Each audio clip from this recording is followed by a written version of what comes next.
New patch is out. KSP2 v0.1.2.0. Sweet. I could get used to this monthly patch thing that they got going on here. That's pretty dope. The biggest challenge for the upcoming Artemis mission will be Santa Claus. The biggest challenge will be that whole people on board thing. Yeah, that's gonna be difficult.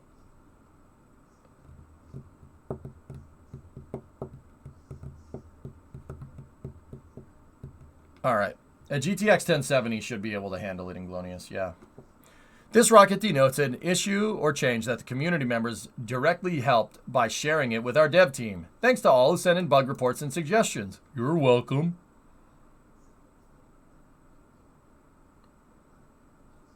You don't see a fixed vehicles becoming unresponsive to steering input line. That's still the biggest game-breaking bug. Hit the delete key, Sternin, and go back, get out of docking mode.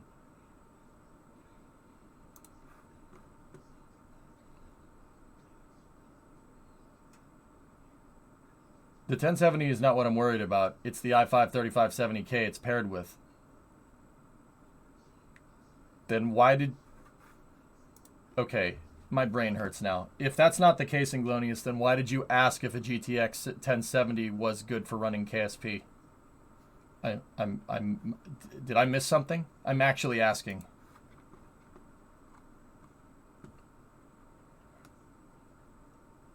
Anyway, construction. Stage groups now remain in their proper order when switching between multiple assemblies in the VAB. That's handy. Parts Manager can now be opened for sub-assemblies in the VAB. Very handy. Added proper handling of nested symmetry sets. Yeah, that's also very useful. Fixed an issue. So what's this? Putting symmetry on symmetry. You guys, the other day, if you remember when I made the Thunder Thighs lander, which we ended up not using, I was trying to move the engines around and it kept freaking out. That's what that is. Fixed an issue that could cause staging order to change when reverting to the VAB with complex multi-vessel workspaces. That's super handy. The game kept taking Triton's fairing out of its staging group, so that's really good. Really good issue. Really good one to fix. Fixed vehicle in-floor VAB bug. We definitely encountered that one. I encountered every single one of those, which is good. But they were already reported, so I didn't double report them. Yeah, Glonius, I think it'll work, dude. I think you'll be fine. Right now, there is a CPU bottleneck with KSP2, but believe it or not, this is hard to explain. The CPU bottleneck is with the graphics. Yeah. You heard that right. The CPU bottleneck with KSP2 is because not necessarily the graphics rendering. The graphics cards can render the graphics just fine.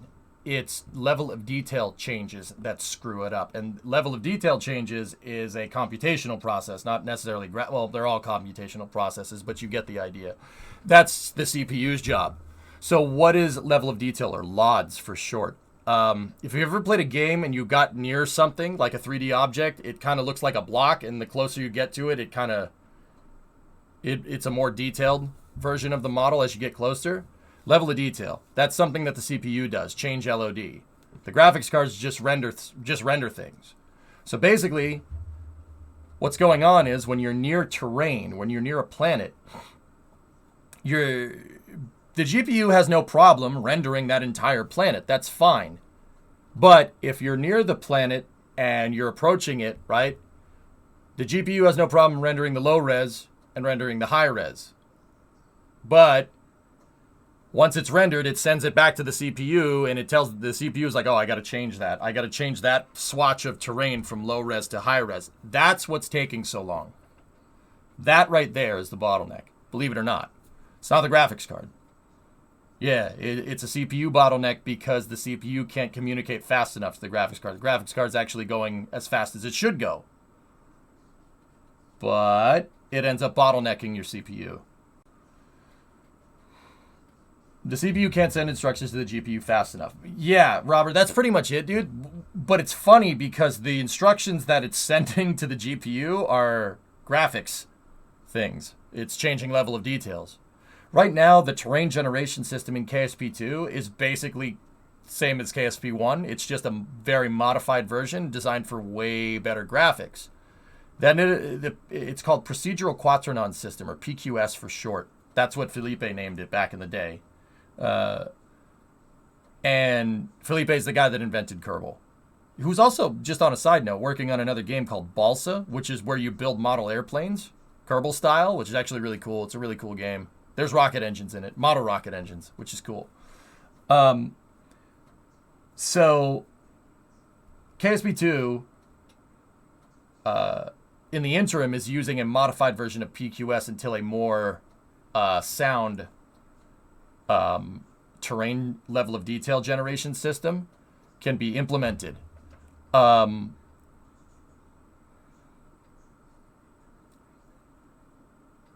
The lack of scalability, or the unforeseen lack of scalability from PQS Plus, I think, I don't think that they realized that it wasn't as scalable as it was, but I could be wrong.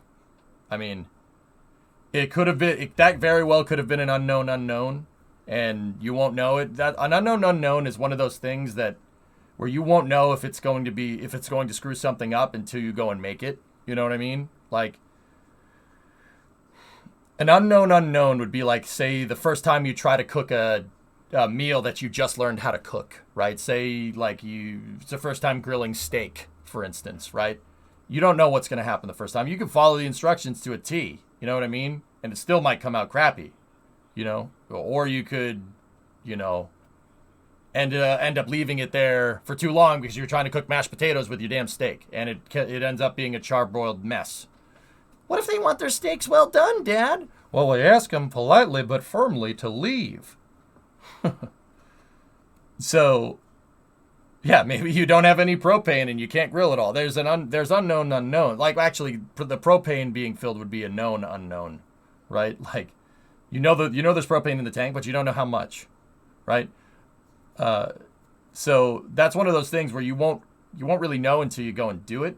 So PQS Plus, I'm going to guess, was an unknown. They said roll with it, and let's implement everything that we want, and if it ends up bottlenecking it, we'll redo it during early access. And that, I'd say that's a pretty calculated decision. That's one of those things where you won't know if it's scalable until you go and try and scale it, and if it doesn't work, then you try to do something else.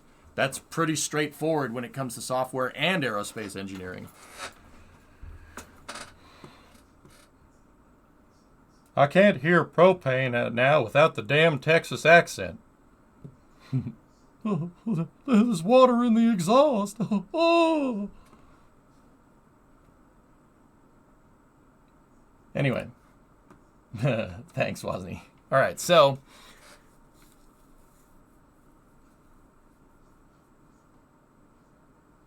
yeah, exactly, Aqualex. There you go. That's another good example. But yeah. Let's go. Iconography updated in the VAB for fairing editor controls. Assembly anchor markers and launch assembly markers. Oh, thank God. I can't tell you how many times I accidentally clicked on the fairing editor. Are propane rocket engines possible? Absolutely, Phantom. Sure. Sure. Yeah. The Terran 1 rocket that we watched launched the other day, it's technically a methane rocket, but so you could technically call it methylox, but like, I forget what it was. It's like the liquid natural gas that's in there, liquefied natural gas in there is like 80% methane. The other parts are butane and propane. Now, why? Why would you do that? Well, you would use a mixture of natural gases, of liquefied natural gases in there to achieve a certain thrust output or a certain specific impulse. Right? Yeah, LNG, dude. Oh, yeah. Terran 1 launched it. It had some propane in it, boy. I tell you what. And butane, too. What about a pure propane rocket? Sure. Absolutely. Yeah. Liquid propane, liquid oxygen. Yeah, you get a pretty damn good rocket doing that. Yeah, sure. No problem. I've got some natural gases for you, boy. I tell you what. What's the best thermal nuclear propellant? Playing KSP. Hydrogen. Swaz, it's the only propellant that the nuclear engines will take. I mean, technically, you could flow methane over the nuclear engine, and it'll probably work. It wouldn't cool it as well. Yeah, it really comes down to your specific impulse requirements, dude, and that's why they went with a mixture of LNG, so methane, butane, and propane.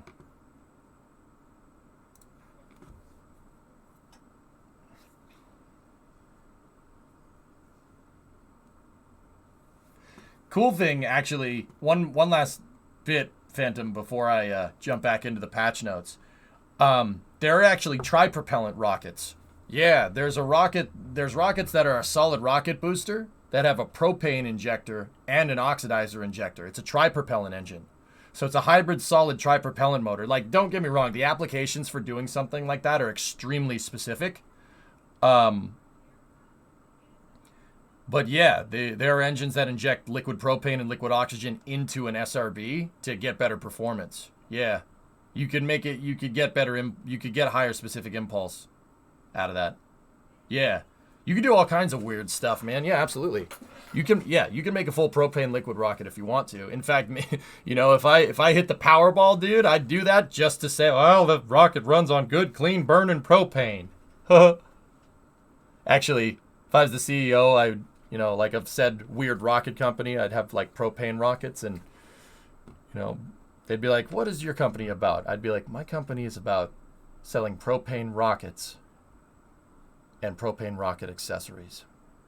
We're looking to change the future of how rockets are thought about using clean American propane.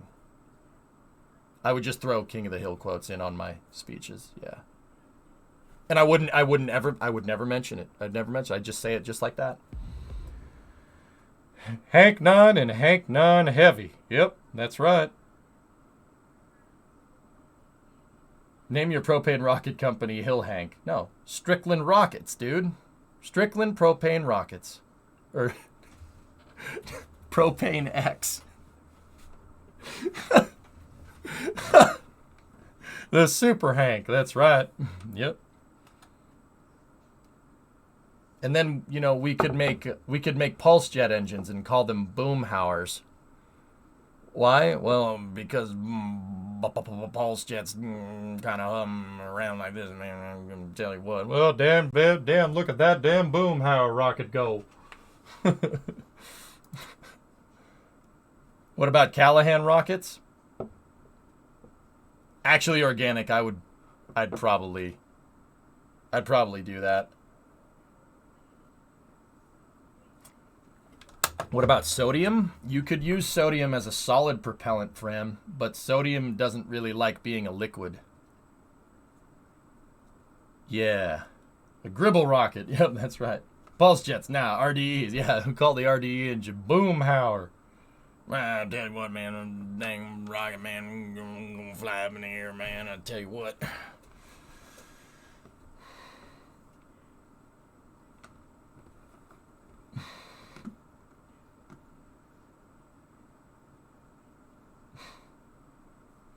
Name them Boomhauers? That doesn't make any sense. Too much of this is lining up. The crossover synergy is real. Yep. Yep.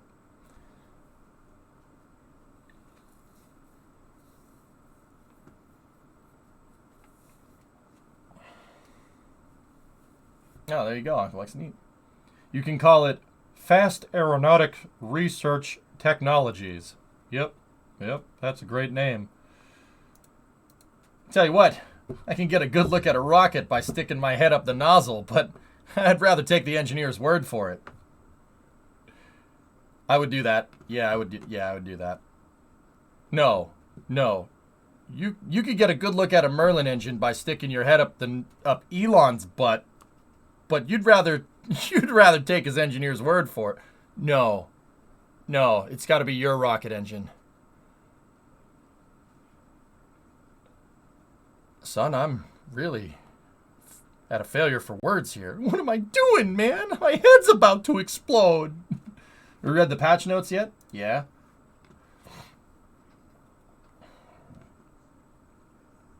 No, it would have to be Zelensky rockets, Discovery, you know? go at throttle up. Hater, 26-month resub. It would have to be Zelensky rockets. I make rocket launches for the American working man because that's what I am and that's who I care about. Send them over a bottle of bubbly with a bucket of ice and a card. Use the ice to have it say tough luck, get drunk on me, use the bucket to ice down your marbles. You're a C. Come on down to Zelensky, the auto parts king. No, not that Zelensky. That's a different guy.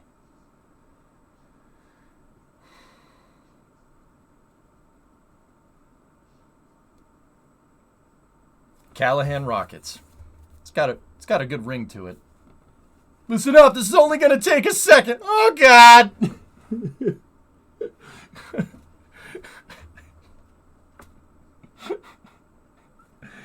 Is that why you strapped a bomb to your chest? A bomb? No, these are road flares. What, did you live under power lines as a kid? Why? Done this before? God, I love that movie. That movie's my favorite, man. We gotta get to the patch notes. Could you make a charcoal rocket? Solid propellant, sure. It's one of my favorite movies, Ding. Tommy Boy is one of my favorites all time, man. It's one of the funniest movies, but one of the most real movies I've ever watched, dude. That's just it's a super well-written flick, man.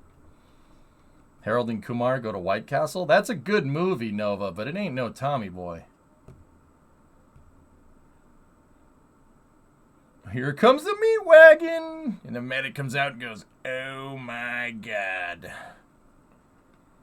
New guy's over in the corner puking his guts out. Ugh, ugh, all because you wanted to save a couple extra pennies. All right, let's see. Fixed a bug that removes struts and fuel lines from duplicated subassemblies. Oh, very nice. Fixed an issue with deleting an assembly, sometimes failing when dropping the assembly in the trash can. Okay. Fixed warning in the engineer's report about the vessel not generating electricity. Fixed multiple instances where the center of tools behaved unexpectedly when there was no vessel data. That could be useful. I tried to watch Billy Madison the other day. That did not hold up at all. I still think it's funny. Fixed a bug that caused procedural editor icons to sometimes persist into other areas of the title. Yeah, okay, we had definitely encountered that one.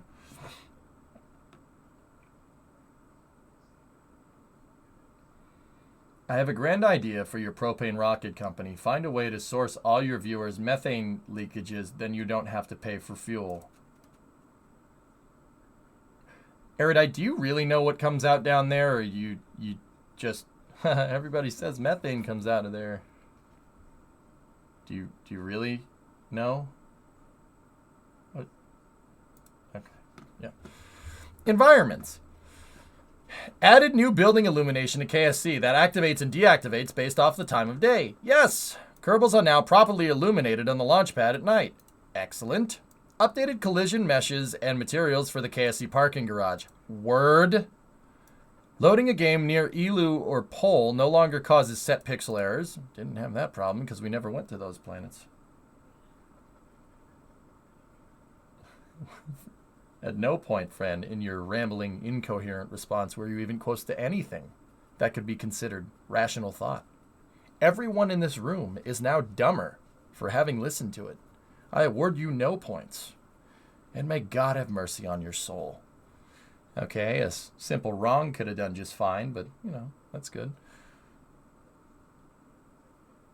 Anyway. Let's see. Improved distribution of rock. Here, you know what? I got to make the text big so people can see it. Improved distribution of rock scatterer objects on Kerbin's surface. Fixed fuzzy scan lines visible on the clouds when using AMD graphics cards. Never had that problem. Height fog added to Kerbin Duna Even Lathe. Sweet.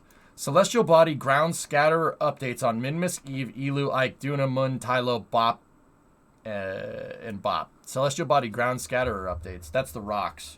It's not a boulder. It's a rock. Terrain scatterer updates for Moho, Vol, Gilly, Lathe, Pole, and Drez. So that's editing the terrain a little bit. Terrain shadow accuracy improvements on Minmus.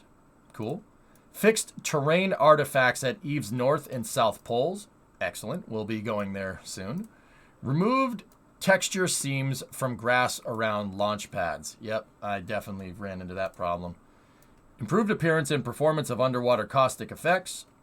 Fixed global illumination contributing on lighting to the opposite side of objects. Yeah, the lighting notice was a little shady when the sun went down. Fixed memory leak caused by lighting when in the VAB. Nice, nice. Fixed plants on Kerbal rendering incorrectly. Yeah, that happened. What's the difference between the terrain scatterer and the ground scatterer? The terrain scatterer, Jim, physically makes the terrain. The ground scatterer is all the crap that's on the surface. So rocks, trees on Kerbal, stuff like that. Thanks for thinking of those. Thanks for thinking of those of use with bad eyes. Oh, those of us with bad eyes. Okay, John, I got you. Fixed an issue that could cause blurry pixelated terrain when viewed from a distance. Okay. Fixed fog transition so that it should no longer pop into view at 60 kilometers.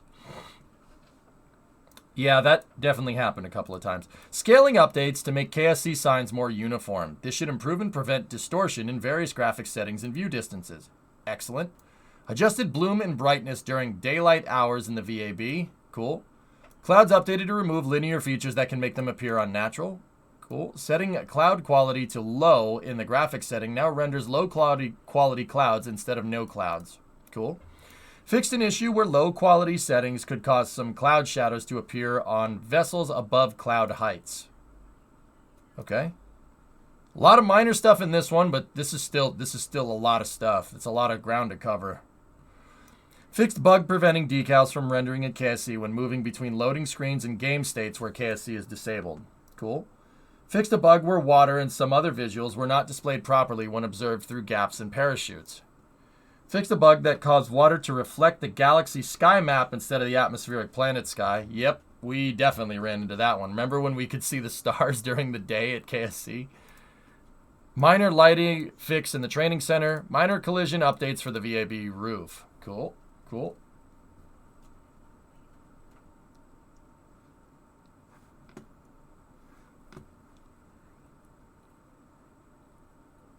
We do leak methane, right? I don't know. Are you telling me, Erudite? Are you asking? Do you know what comes out of your exhaust pipe? It's 10 p.m. Do you know where your exhaust pipe is at? I know where mine is. Mine's right here. See? It's the exhaust pipe. Flight in map. Fixed deletion of vessels without control during game save. Oh, thank God. Recovered Kerbals are accessible again immediately from the VAB. Maneuver plans are now constrained by available fuel and will no longer provide false projections that extend beyond the vehicle's capability. Rapier engines must be set to closed cycle mode to allow accurate orbital maneuver placing. Very good. You're not going to fall for the banana in the tailpipe? Yeah, Frank Cam, you gotta be more natural. You gotta say, listen, man, I ain't falling for no banana in my tailpipe.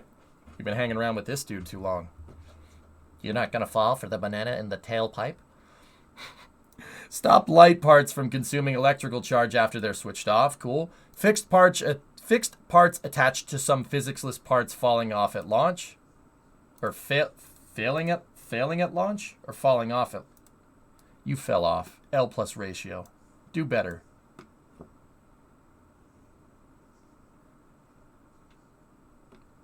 There's a banana in the exhaust. Who would put a dang banana in the tailpipe, Peg? I tell you what, nobody has respect for anybody else's property. Oh.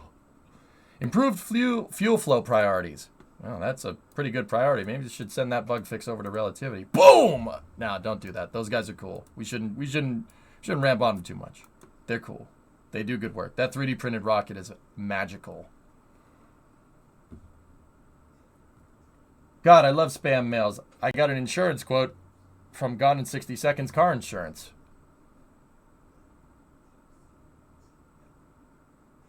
Did you ask for one, or do they just do it unsolicited, Noswolf?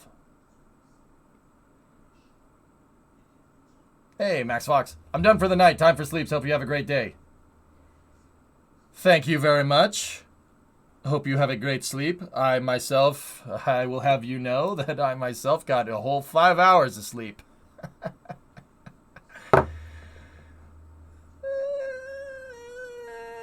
Okay.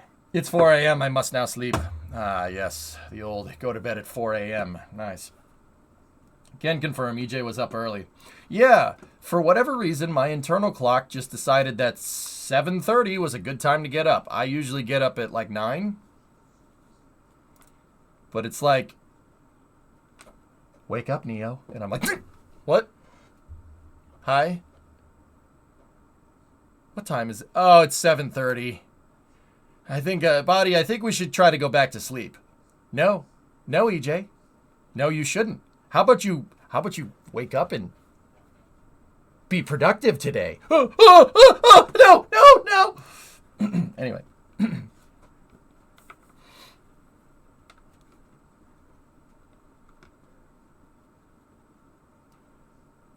Wake up, Neo. They made the 4th movie. Why'd you have to go remind us of that? I'm afraid I can't do that. Yeah, pretty much serious. I'm like, can we like go back to sleep or something? Body just decided it wanted to be up today. The freaking mechanical meat mech suit just decided that, no, you're just gonna be up now. I'm like, dude, I got like 4 or 5 hours of sleep. Can we like try to get like another 30 minutes or something? Body's like, nah, you're gonna be productive today, boy. And I'm like, crap.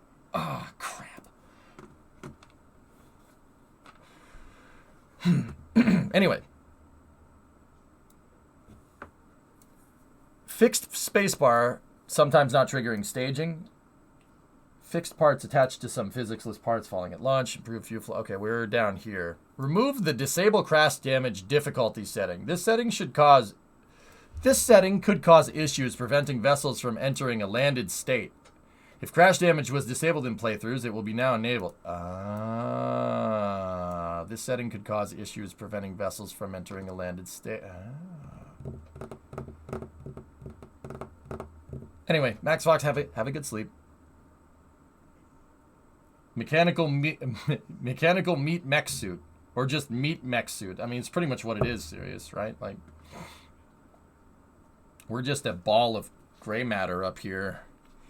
Like this part is what we are. Like this part up here, everything else is just, it's a mechanical meat mech suit. It's what it is. It's true. It's a control center up here. You got a wire harness that goes back down there. Pretty good design if you ask me. Just a big meat water balloon. Life support meat. Yes.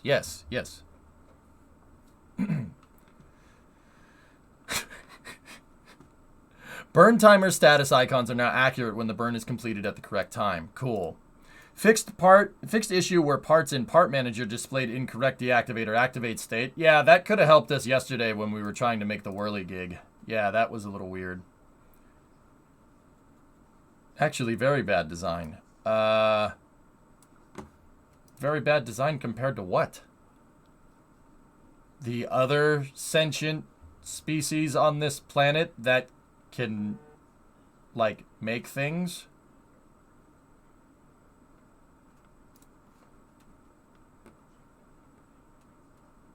Crab people exist, don't they? Yep. Whose bright idea was it that you can choke on nothing? It's not a bug, it's a feature. Wait.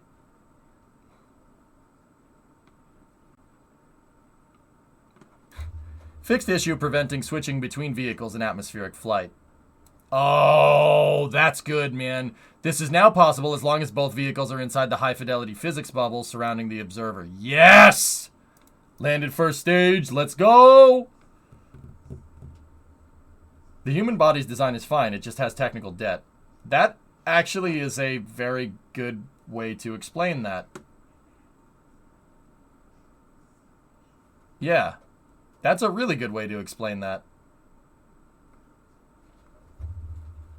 Yeah, Anglonius, that's a good way to say that. That's exactly, I mean, it's true. That's exactly right. Like, it ain't perfect, but it works. We got a lot of technical, this design has a lot of technical debt. That's awesome. That's a good way to say that, dude.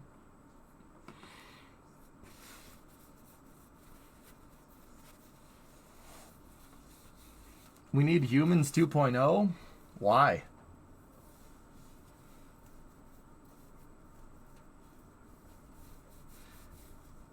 Nah, it's a bad design. Discovery, go at throttle up.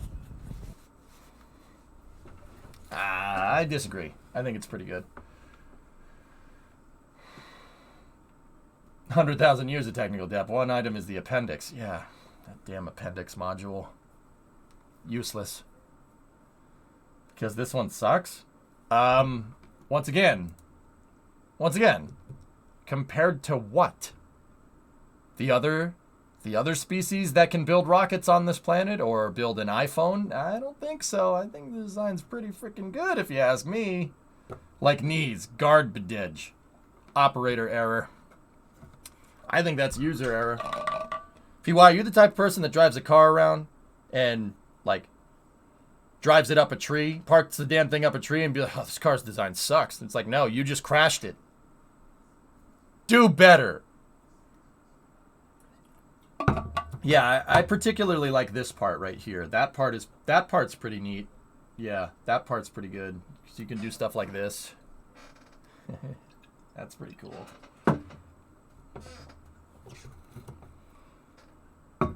I also really like the fact that our brain can just seamlessly integrate to something like this. There's software up here that just basically means you can just use this and it can become an extension of you, which is, you know, that's pretty cool. The software up here is pretty damn good. Pretty damn good for what it is. Yeah, we can just... Yeah. Whose error is color blindness? Maybe a manufacturing defect?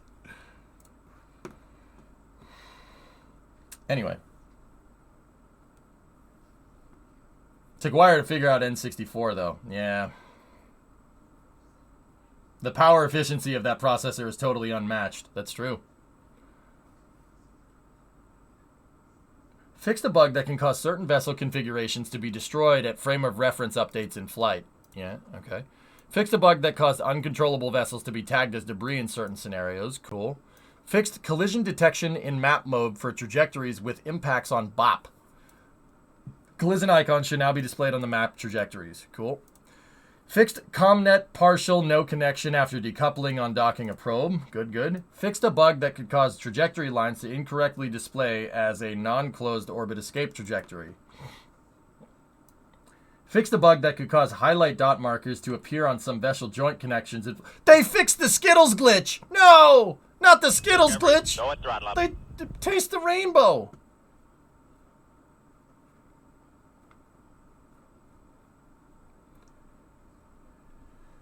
Ugh.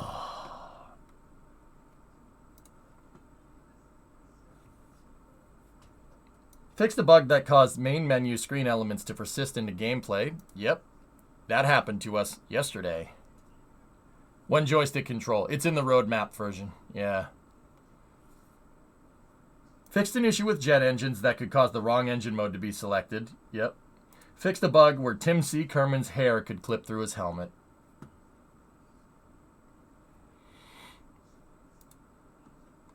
FX and audio. Vacuum exhaust updates for the Rapier engine. Updates to the timing on the plant flag EVA animation. Updates to the sphere of influence entry and exit VFX.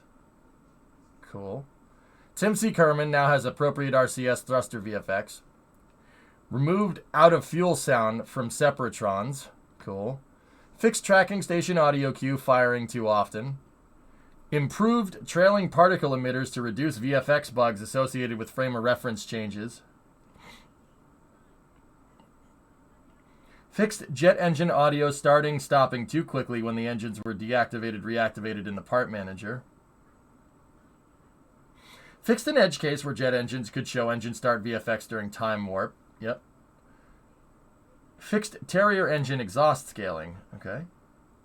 We got some localization stuff down here. Improved translations in several video subtitles.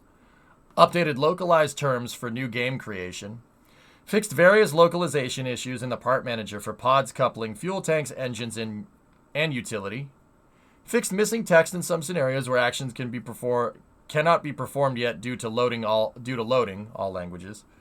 Fixed a bug that could cause EULA, terms of service, and privacy policy text to remain in the previous languages after the language are changed in the game. Fixed mislabeled EVA key bindings in the settings menu. Localized text updates in the settings menu. Polish, Russian, German, and Korean. Tutorial updates for all languages. Fixed localization issues for the part picker UI and settings. Updated font atlases to properly display special characters. Fixed unlocalized text in the open workspace window. Improved font fallbacks to avoid different size characters. Translation updates for statistics in the part info. Menu text updates. Part manager info text updates. Fixed missing text on the KR4P3 reactor. Stock vessel texture updates. Updated loading tips in Chinese.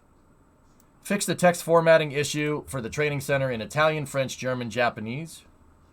Save data font adjustments in Korean. And fixed a minor language issue where the confirmation box was displayed in the previous language after making a language change in settings. Okay, cool. Optimization, here we go. Fixed the memory leak in the tutorials. Changed Kerbal crew cam to paginated format.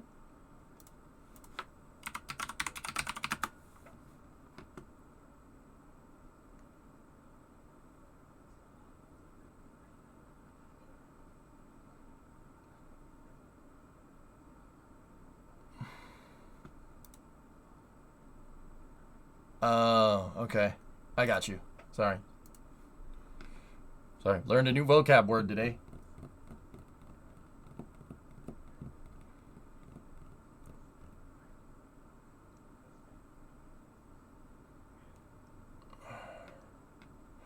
Optimize cube map rendering to reduce memory usage and improve CPU performance. Optimized memory usage for clouds and corrected issue in which clouds on some celestial bodies did not match quality settings. Reduced GPU memory usage for surface scattering meshes, especially grass, by scaling render buffers to currently visible content. Render scaling. Okay. Okay.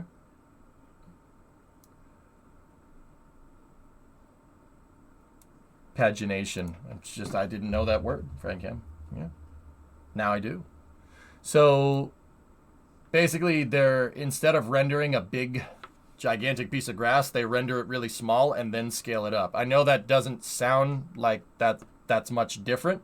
Scaling functions are way faster than trying to render something that's bigger. So basically it's easier to render it really small. That's quick. Like render a small piece of geometry and then scale it later than it is to try and render a big piece of geometry.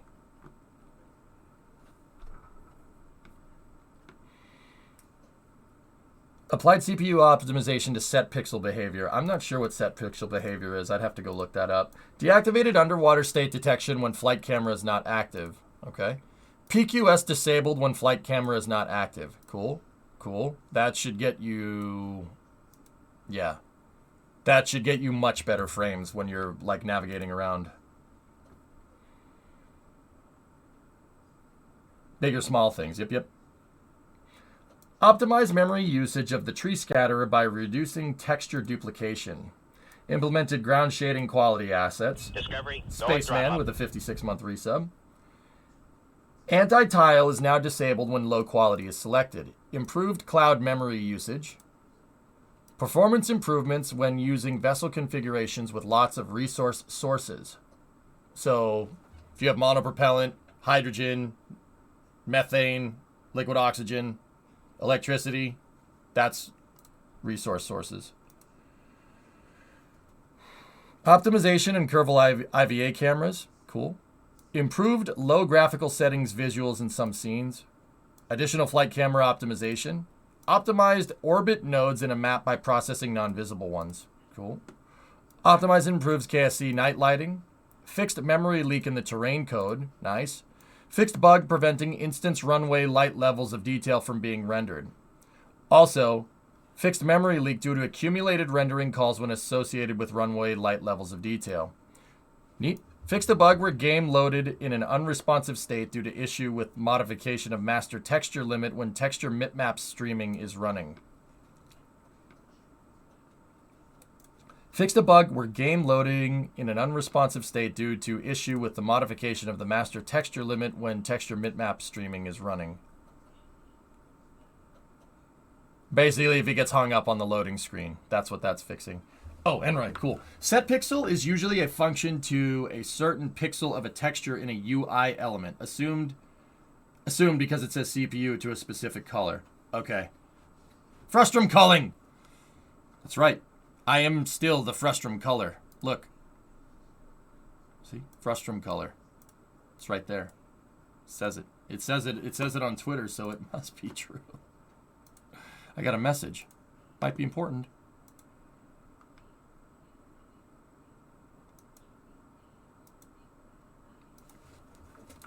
Give me 1 second.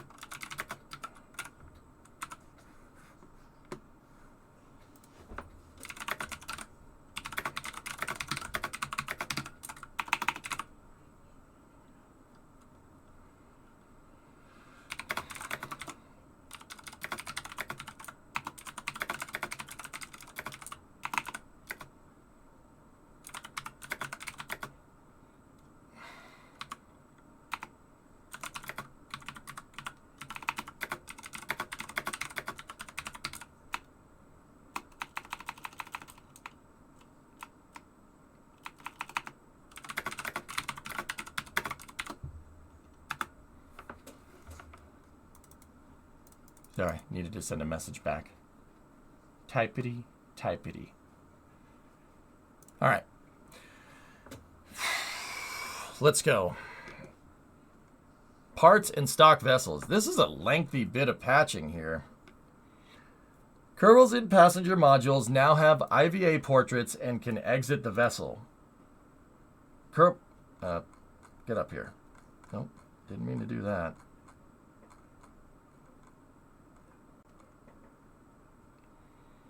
Kerbals and passenger modules now have IVA portraits and can exit the vessel. That's good. Yeah, that's really nice. Aerostock vehicle is now oriented horizontally by default.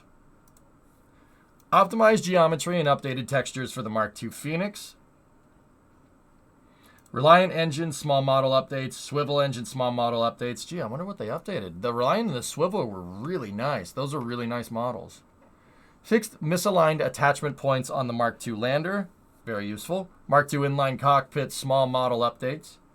Surface attachment node visual is now appropriately sized for the Babis lander. Removed additional erroneous attach points from the Mark III engine mount. Added missing part subname for the FLT 100 Methylox fuel tank. Fixed a value that could cause a flash when loading vessels with procedural wings. Okay. Fixed a text issue where the incorrect size was displayed from the Clampetron Jr. in the part description. Okay, cool.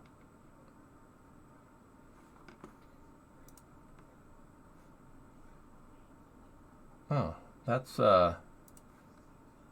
nice, 95. All right, cool. Saving loading. Camera now returns to a save position in orientation when the game is reloaded.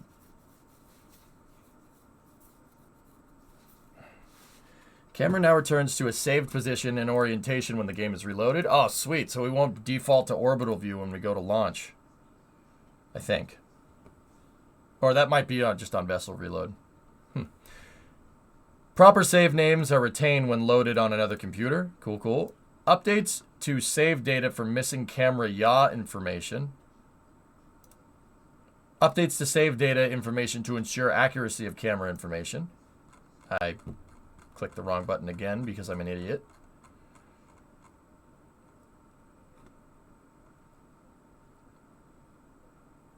Fixed issue where reverting or loading results in disappearance of a vehicle. Fixed a bug where Kerbal's loaded in incorrect locations from a save made while EVA.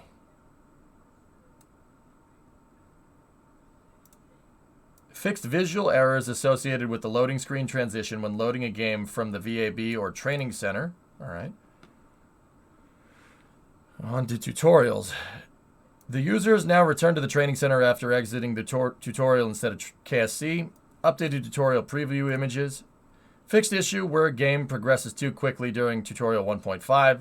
Fixed tutorial vessel loading in a player campaign after completing a tutorial. Fixed tutorial menus appearing on the main menu. UI UX. Updated the frequency of game paused and unpaused messages to help prevent spamming. Cool. Improved terms of service flow. Added the next button to the seizure warning screen and corrected issue where legal text did not default to system language settings. Added escape button functionality to close screens at the main menu. Time warp bar no longer displays when HUD is toggled off using F2. That's good. Notifications now persist when the game is paused to make them easier to read. Fixed a bug that made it difficult to close the color manager window. Cool. Staging stack resource readouts containing 2 different resources now display correct amounts for both entries. Okay. Corrected various errors in the credits. Cool, cool. Updated styling for the burn timer window. All right. Reduced scroll wheel sensitivity for menus, including the language section, launchpad, and save load dialogues. Removed non-functional filter overlay button from the tracking station. Added return to KSC button to flight report and tracking station dialogues. Cool, cool. Font and styling fixes to save dialogue windows. Minor scaling improvements in the part information overlay window. Limit on passive notifications that can be displayed at once. Okay. The color picker window is now movable via click, hold, drag at the top of the window. Excellent. That's something I really needed. You'd have to click over on the editor somewhere else to get the screen to go away. Update to Kerbal Manager and Resource Manager icons. Updating active icon visibility for the Wing Editor UI when editing procedural wings. Cool. UI updates to the location bar at the top of the screen. The staging stack is now hidden when there are no stages present in the VAB. That's kind of trick. I like that.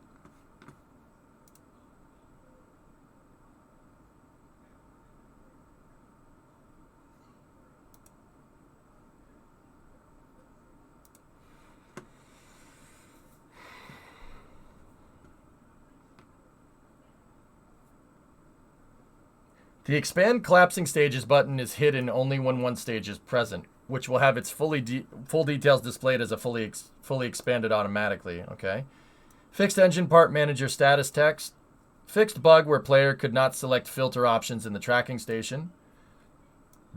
Fixed a bug with save data sort by date orders. Okay. Fixed an issue that could cause some UI menus to not respond to a mouse scroll wheel. Fixed a bug with the current location menu reading the wrong location in some instances after exiting the training center. Fixed an issue in the load workspace menu that could cause multiple workspaces to be highlighted at once. Fixed a bug that would cause the time warp bar to disappear in the tracking station. Fixed an issue causing the scroll bar to not appear in the resource manager when a vessel had a large part count. Fixed object picker sometimes not expanding initially in the tracking station. Okay. Fixed buttons cut off in the tracking station. Fixed a UI issue where the toggle button width and campaign menu difficulty level button width were not expanding with the text content. Okay. Fixed a bug where only ship names visible on the KSC Launchpad UI was the last ship sent to the Launchpad. Okay. Fixed a bug in which temperature gauges persist on the screen after they've been turned off in the settings. Okay, we did encounter that one, but we encountered that one like a month ago. Fixed issue where the game switches to full screen upon entering the graphics tab in the settings. Other. Removed capybaras.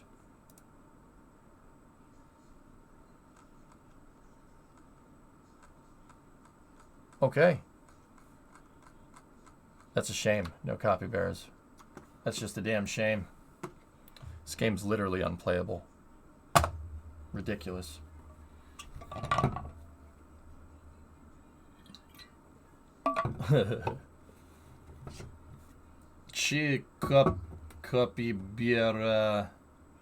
Capybara.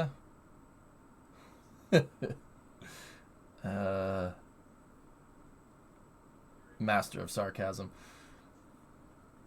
Not capybaras. Yeah, it's a shame.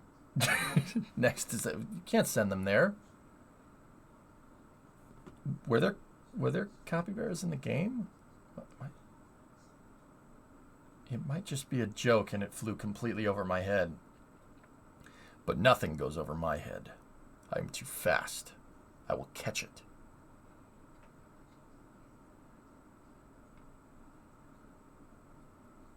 Control plus V to copy and Bara. Capybaras were the April Fool's joke. Oh, I know that. What did you think the K in KSP was for? Kmart?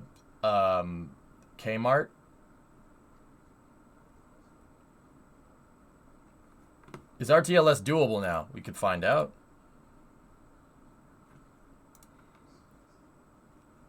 They do have a video on the Tweeterers. Let's take a look.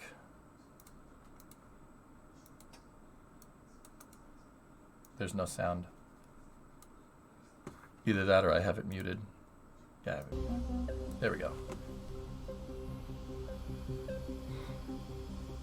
There's lights on the array. You see that? Kmart Sears program. Oh, canards. Gross.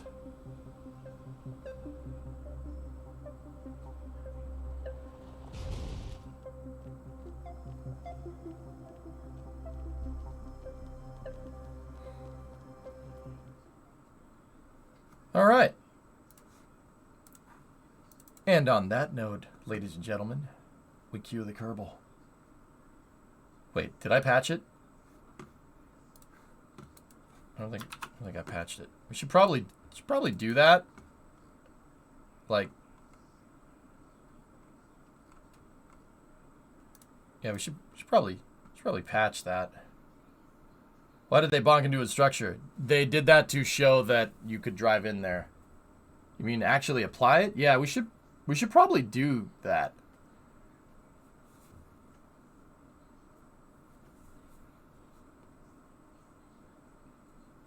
With that being said, I'll make a truck and we'll go mosey on over there. Please check out the parking garage. Okay. Okay, I will. Tupac, rest in peace, man. Okay, I will. I wrote the song in '94. How am I doing this?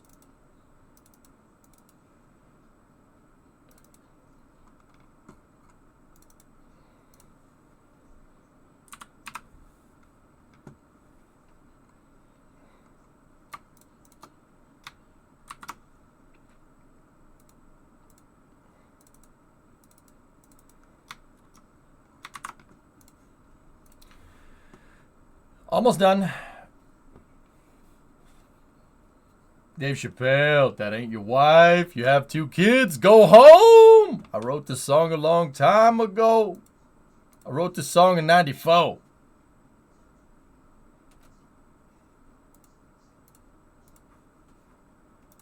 You ordered gin and tonic, but you didn't even tip.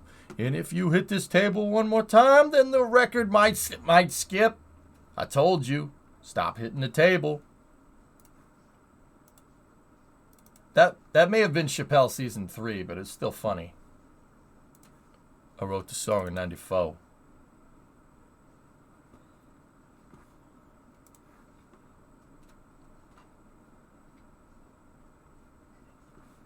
SpaceX Red Team, Lamau, the guy is doing it by hand. Why did they take the actuator off of that thing? Oh.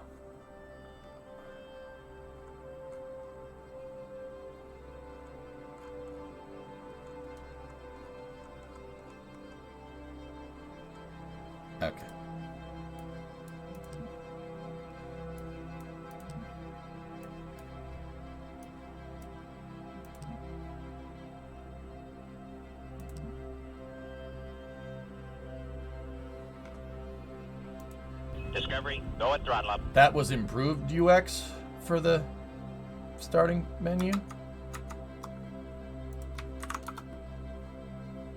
Okay.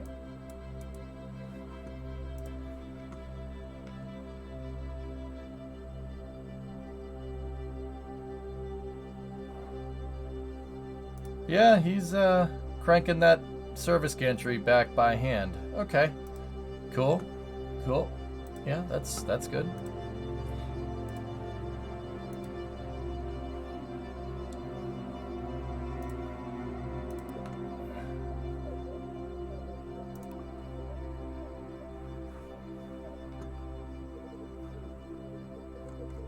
We good.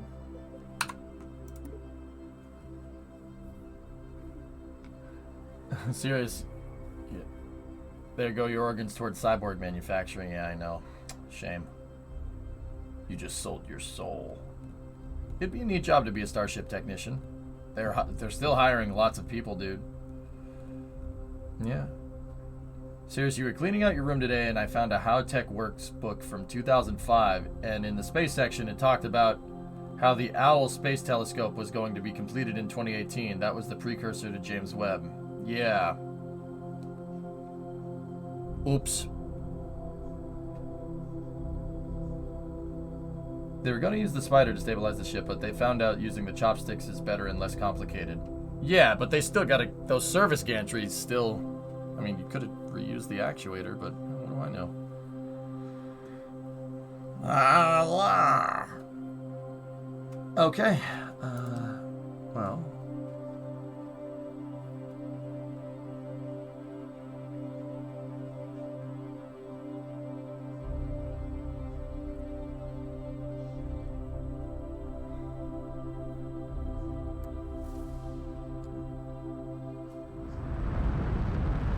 Oh.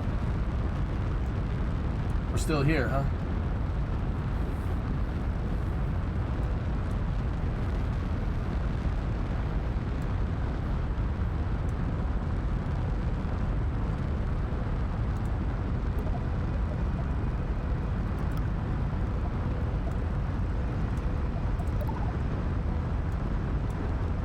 Very nice frames, yeah.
Nice.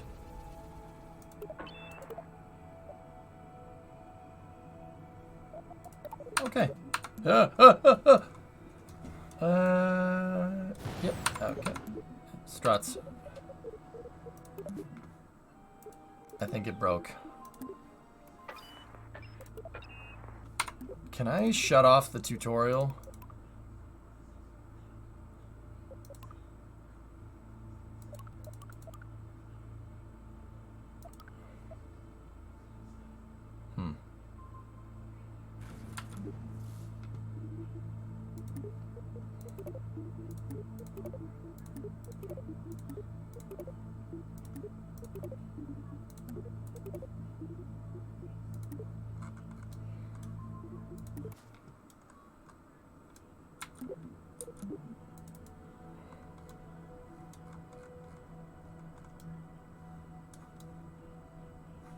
Oh.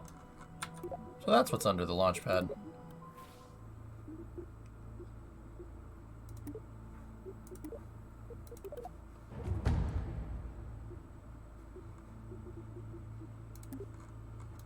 That's a bunker buster.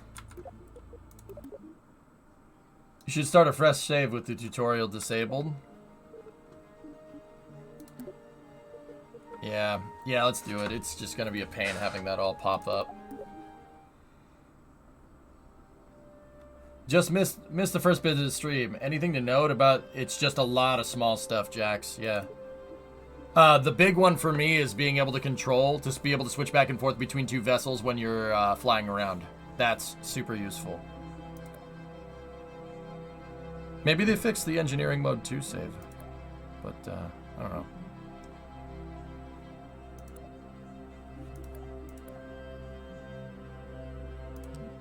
We'll see.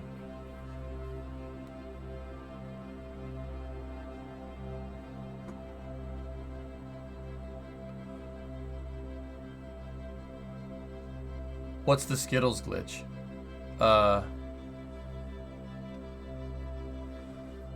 It's where it looks like a bunch of Skittles would show up on your craft when you go to launch it.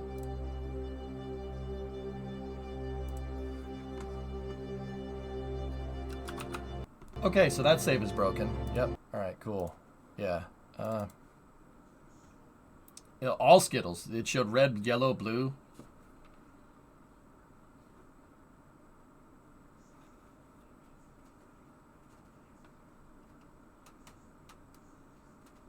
Yeah, they took my Skittles glitch away.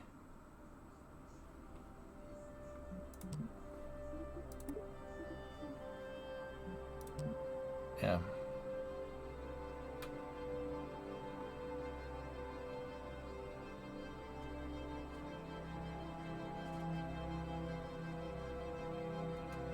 They did helicopter on Mars 50 times, dude. All right, yeah, we'll start a new save. I just gotta...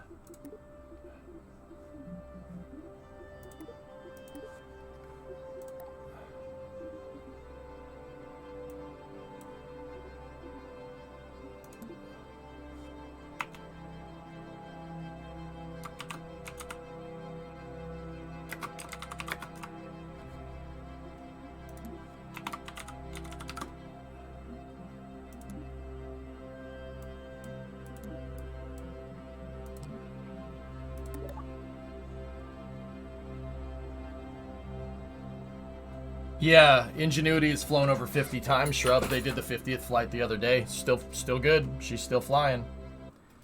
I didn't disable... Oh, man, I'm stupid sometimes.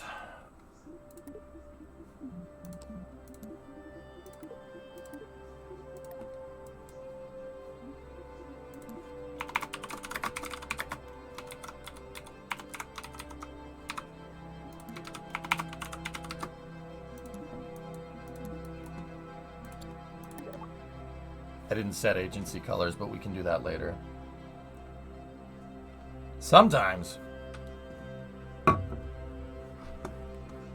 Yeah. Just like sometimes, Jax, you need to shut up.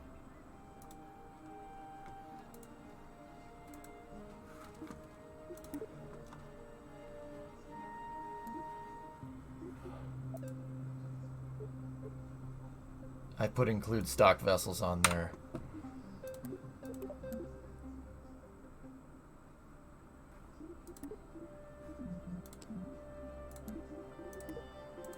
Let's do this again for the bajillionth time.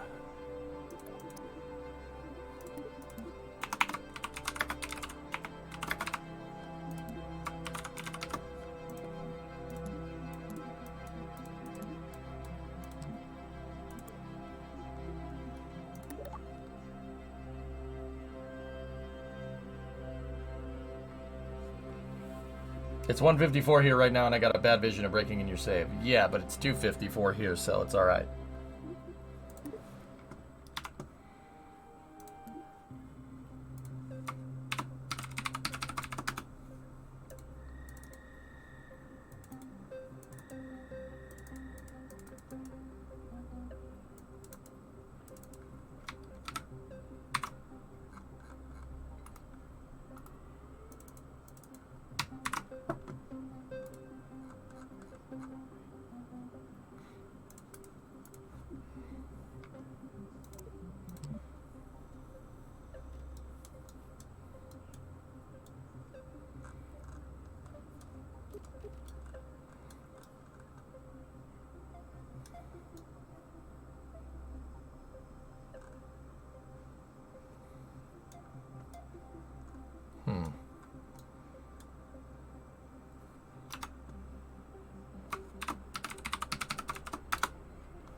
did it wrong again. Wow.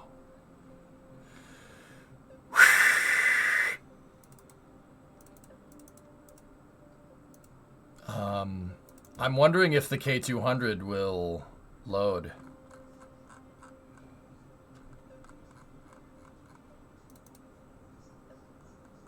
K200 bugged out before. Trucks. Copy. Single player. Eng mode 4. Workspaces.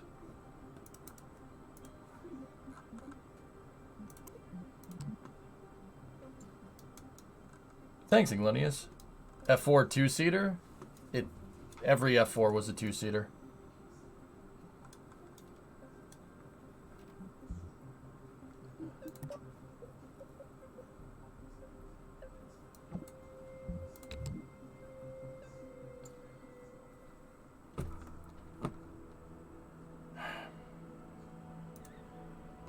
Discovery, go at throttle up.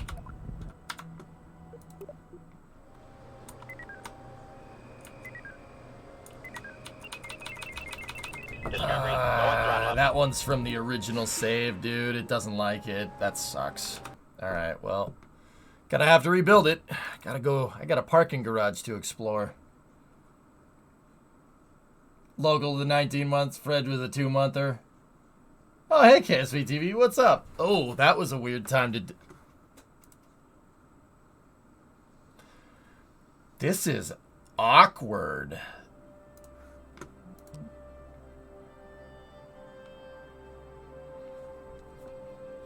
How's your day been? I alt F4'd out of the game, dudes. Yeah, it's that craft file is from like version 0.1. That's from like the original. So just so I don't ever make that mistake again, I am going to dump that craft file out of there.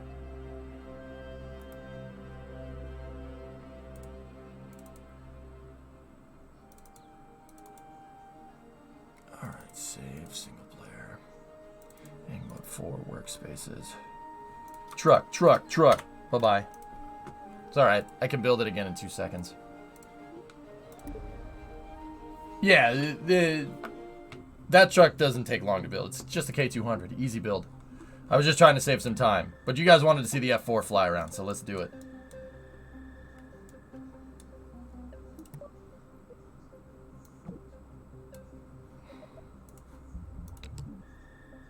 This one works.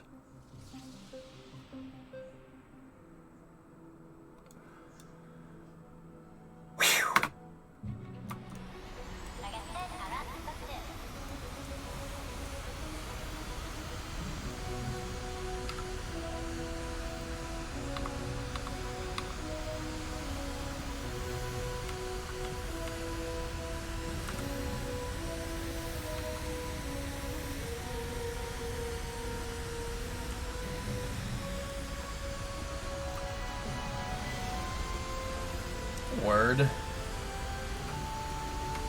When will the Capybara overlords return? Maybe one day. KSB TV, think I should send this off to Nate for his collection of F4s? I'm sure he's sitting on a beach thinking about his F4 collection right now.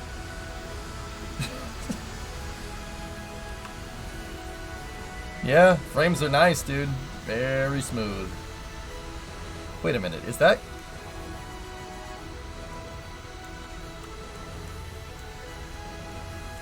The clouds cast shadows.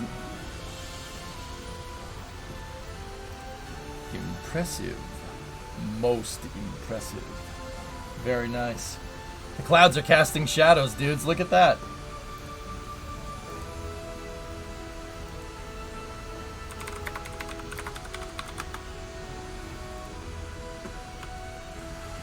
Yeah. Yeah, that's cool.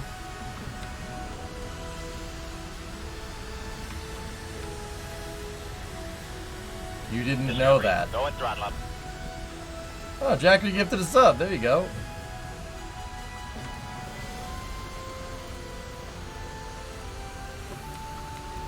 Do the missiles work? Define work, Fent. They're literally made out of separator motors with, and the warhead on the missile is just a light.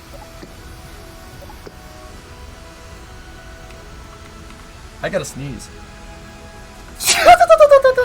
Lower throttle up. ARJ gifted 5 subs. Sorry, it's a blow off valve. I mean,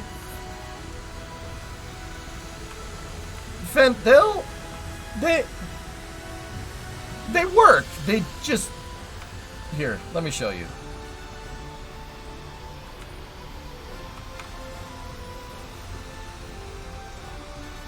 You know, I'm sure the KSP team did a lot of good work with this parking garage here, but also,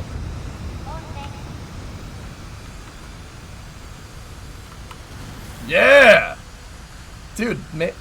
I wonder if they changed the deployment or something, dude. That actually was not bad.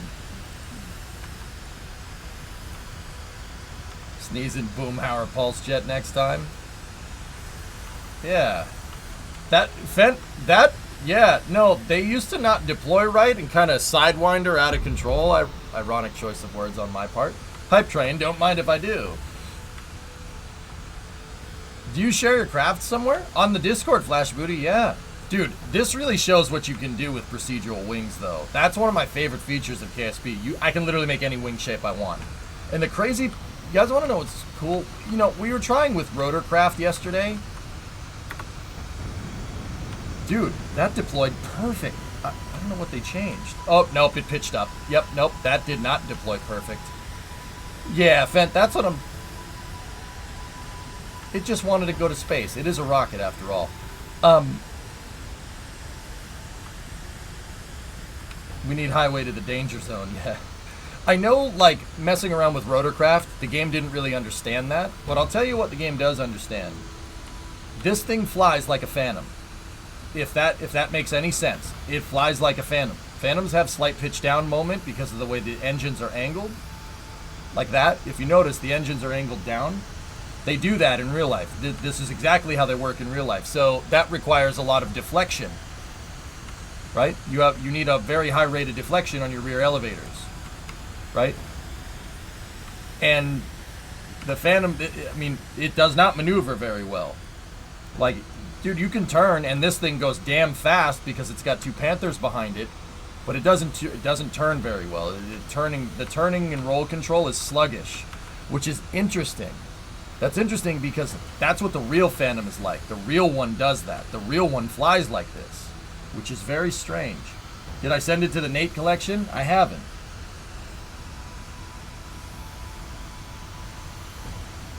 Hello, streamer. How's the new patch? Nice. Very good. All right. Jeb 1. Fox 2.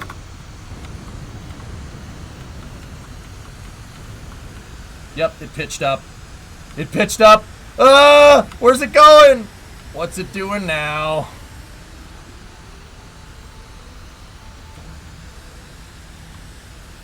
Wait, can we switch to the missile? Nah. That's so sick, I might buy KSP2 to make missiles. And you could. The rail stayed on the missile. Yeah. Yeah, it does that. Alright, hang on. Let's see. It's like shooting a musket ball. Yeah. Because the decoupler kind of stays on there, and our center of thrust is slightly offset because the Sepratron's center of mass includes the legs, so it's slightly offset. That's why it's causing that pitching motion. Does it do that at higher altitude? I wonder if it's ground effect related. Maybe. Launch it upside down. Okay. I don't think this is a good idea for what it's worth.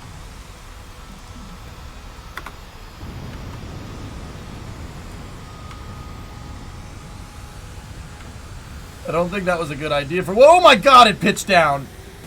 Oh, it almost hit us, dude.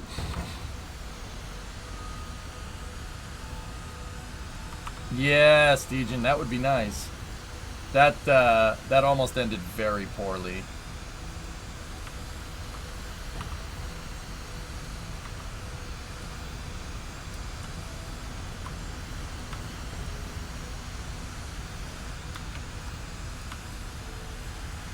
I just joined in. Wait, what, an F4? Yeah. One of my favorite, all-time favorite planes, guys. Paint it green. Actually, Linus, this is painted to look like an RAF F4. Discovery, go and throttle up. Or a U.S. Navy one. They're both very similar colors. Actually, something I learned when we were building this last time, the F4, the British version of the F4 actually came with Rolls-Royce engines, which is interesting. Hey, Tesla Max, 21 months. Thank you. Oh, yeah. It's very smooth. Much better performance from what I've seen in the patch thus far. Bio, what's going on?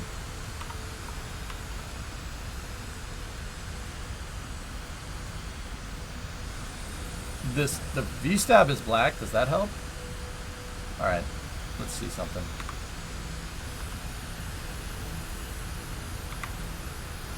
I got the need. Hold on one second. I got the need.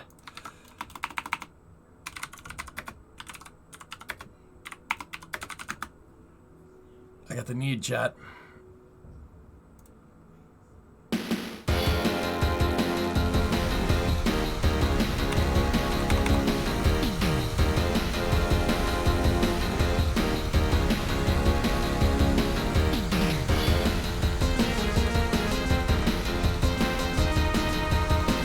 Wrong plane, no offense. Still a Navy plane. Good enough.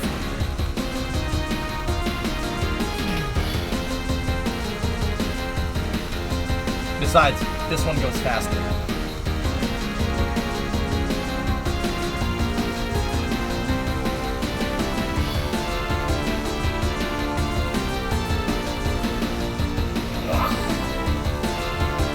I'm making sound effects. Don't care.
Get discount Mighty Wings, guys, yeah.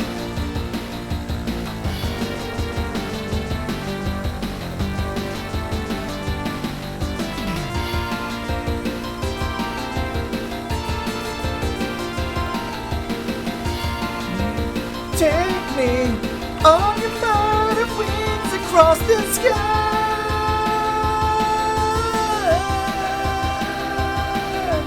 Take me on your mighty wings. Take me on your mighty wings and fly. Such a good song.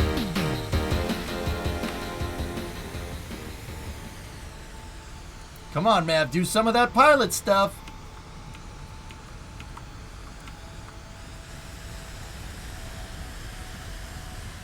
Stick to the day job, man. This is my day job.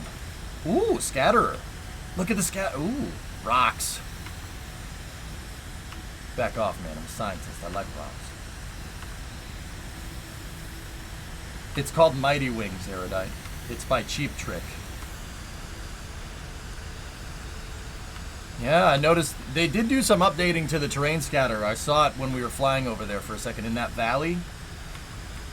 There's definitely some rock scatterers over there, and maybe I missed it before, but...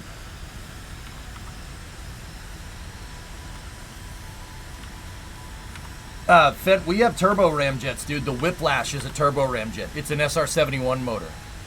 So yeah.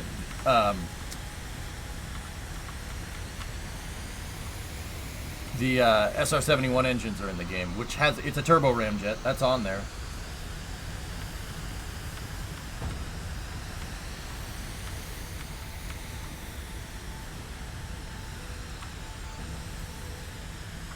I want to listen to more Mighty Wings, man. Oh, my bad. I tried Googling it, but couldn't find anything. Good to know. Yeah, we have turbo ramjets, dude. Makes you want to play Ace Combat. Too bad you don't have a flight stick. Yeah.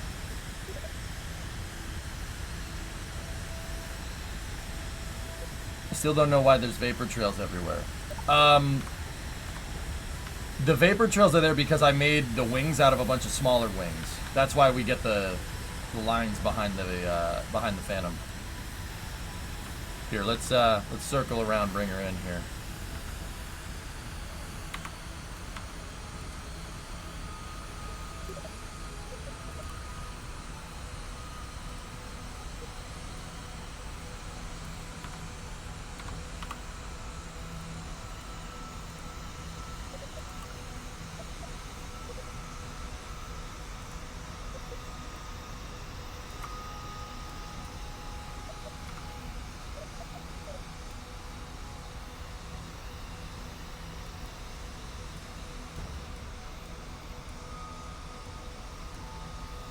Man, the KSP devs work fast and good. They totally deserve better reviews. Yeah, Gim, I mean, I think that the cynical crowd got too much of a hold of the game right when it came out, dude. I know the people that are working on this game, and I know they give a frick, dude. So, I mean, just take that for what it's worth. That's why I've been pretty much vehemently defending the game as much as I possibly can without being a jerk. Since it came out, dude. Yeah, pretty much got review bombed. It kind of sucks, dude. But screw those people, man. Yeah, I got you, KSPTV, and I ain't just saying that because I know you guys are here. Like, I know you guys care. I figured that one out in Amsterdam when I got to meet you face to face. Because I guarantee you 95% of these people that are writing these stupid reviews on the Steam page, if they said, they wouldn't say that to you face to face because they don't have the stones to do it. You know, just food for thought. I've worked, dude. I've worked in the industry before. I went to school for it. I went to school for doing 3D, and part of that is, you know,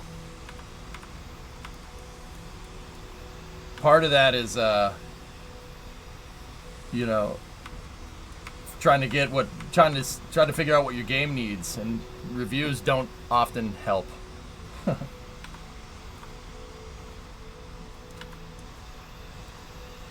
Dude, I had this time here. I'll talk about this as I bring the plane in. There was this time so I had a level design course at school. Keep in mind, this was like 15 years ago at this point. I had a level design course at school where we were making maps for Unreal, and then we had to let other classes play our maps for playtesting. So people that we didn't know. And here's what I did. Just out of curiosity, this is a pretty important life lesson that I ended up learning here. Just out of curiosity, like, we didn't have to stay while other people were playtesting our maps. You know, you had people in your class playtest the maps, and then you had people in another class, right, playtesting the map. And you didn't need to stay when the other class was playtesting your map, but I did anyway. I stayed, and I didn't tell anybody that one of the maps they were playtesting was mine. And it was really interesting. Oh, came down a little too much. That was a little bit of a Navy landing there. I didn't tell anybody that I had made one of the maps they were playtesting. And dude, some of the vile stuff that was freaking said about the map that I worked on for weeks, like, even my professor at the time, the professor's like, "Are you sure you want to stay here for this?" I'm like, "Yes, absolutely." Some of the vile stuff that the other class said. This map sucks. Who designed this? This map's terrible. The drop points are stupid. This wasn't well thought out. This sucks. What a piece of trash. Oh, dude, some of the vile stuff that was said, I was just sitting there in awe. I'm like, this is entirely different than when it was play tested with people that I know. It didn't hurt. I was just interested. I mean, any things that I was wondering about the map that I had problems with, like we had some scaling issues with some of the jump pads because it was an Unreal map. We had some scaling issues, so the jump pads ended up coming in really, really small comparatively to the rest of the map. It was a huge scaling problem. And yeah, they immediately were like, these things suck. Whoever designed this, I can't see the jump pads. This is terrible. Like, dude, they let loose. And I was just sitting there in the back of the classroom going, mother fricker, are you kidding me right now? Like, and then I told them later that I made the map. And then it went to, oh yeah, dude, really? Yeah, you just gotta, yeah, I'm like, wow, okay.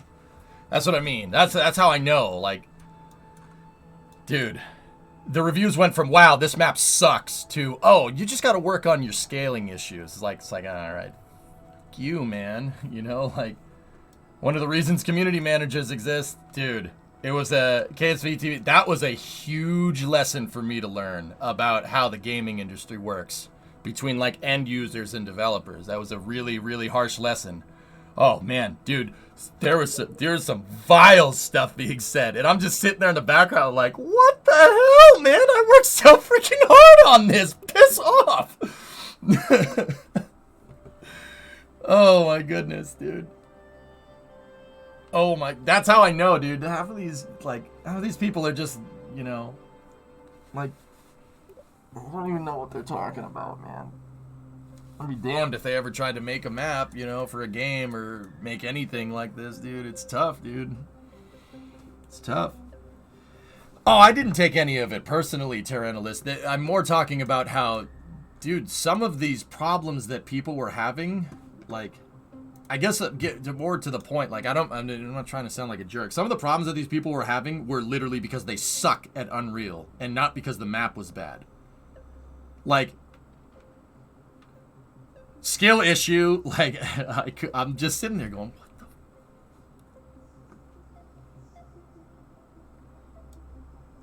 the? I'm like, are you kidding me right now? Like, all right. Anyway, well, that's the Phantom. I just wanted to test, I don't want to test flying around there, but, oh, wait, it looks like, oh, that was weird.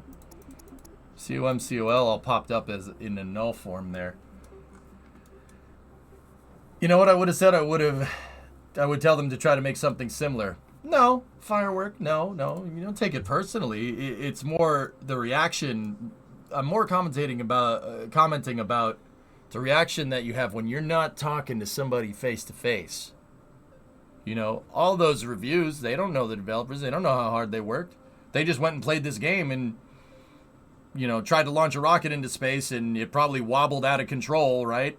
And, oh, this game sucks. Okay, you could strut it. Meanwhile, I'm over here with a 300-ton payload launch vehicle getting into space routinely, right? Like, that's what I mean, dude. Like, half those people are just mad. Stay mad, dude. But that stuff doesn't help. It's really annoying. It's really freaking annoying. Anyway, speaking of big rockets, let's test how Triton works. Discovery, go at throttle up. It's very easy for end users to underestimate the amount of work that goes into making a game. Yeah, for real, dude. For real. Just remember that.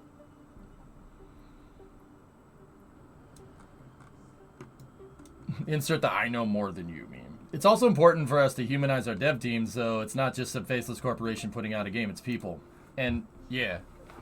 KSP, yeah, you've done that pretty damn well. That's what I'm trying to do here. That's what I try to do. You know?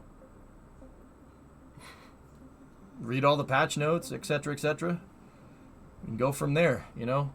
Try to be good, because me sitting here being like, ah, it sucks. And I will admit I'm not perfect in this regard. Yesterday the game kind of... I kept running into a glitch that's known. I forget which one it was. I think I broke the save. And then also I was trying to make helicopters, which is I don't think the parts are meant to be used that way. But we had some progress. But yeah, you know, nobody's perfect.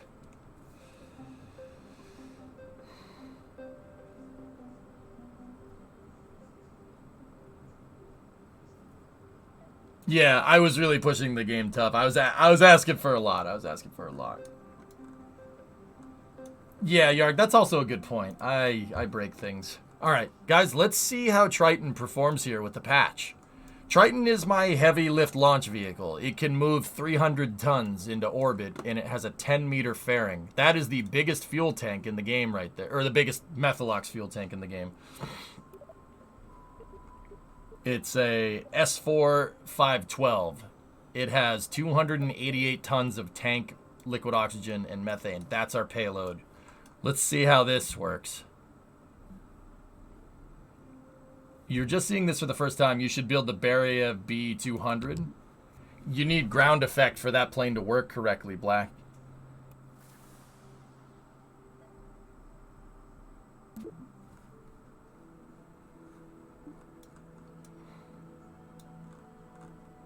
What happens if you make the fairing longer? I don't know, Bran. I mean, the fairing is... Dude, the fairing's like 30 meters tall. It's 30 by 10 almost. Like, I don't know what you want.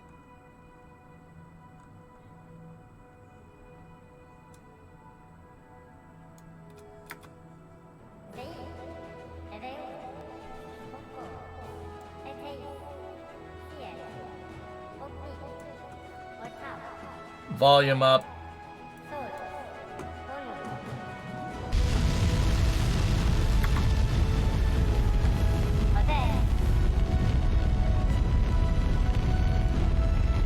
Oh yeah, way better performance. We were getting 7 to 8 frames per second with this.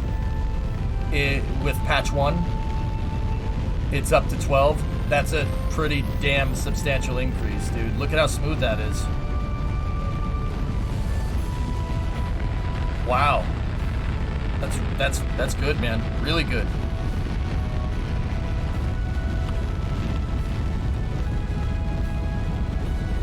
Discovery, go and throttle up.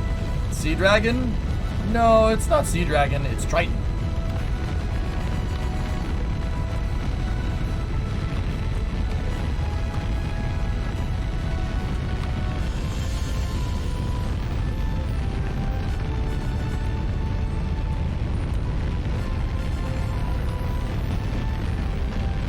Triton is a super heavy launch vehicle, Jim. Yeah, it's a big one, and it kind of did end up looking like Sea Dragon, didn't it?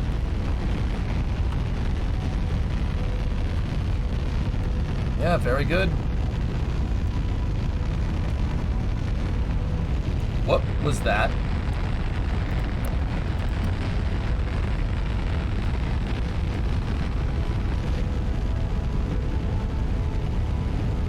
Launch the F4 to the moon? I could. We could put like a squadron of F4s in this thing, Linus. I'm not going to, though. We got to work on that Eve vehicle, but I want to check and see what's good with the patch.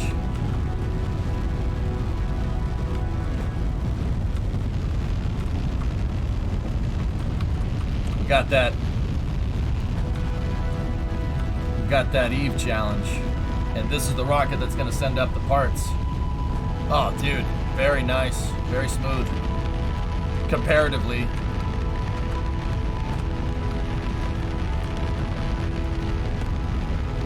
Dude, look at that. Look at that monster.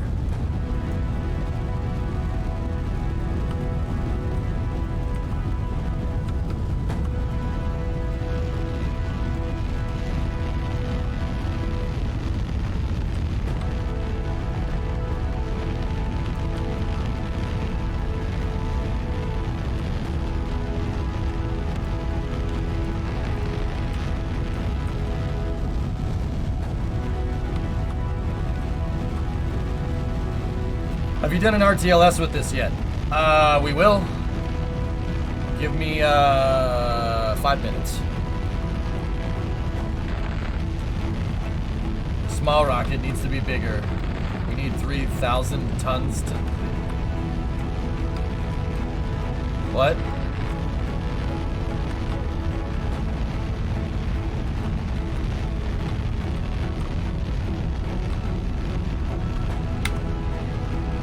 Oh, did they get rid of the F12 menu? Oh, I'm bumming, man.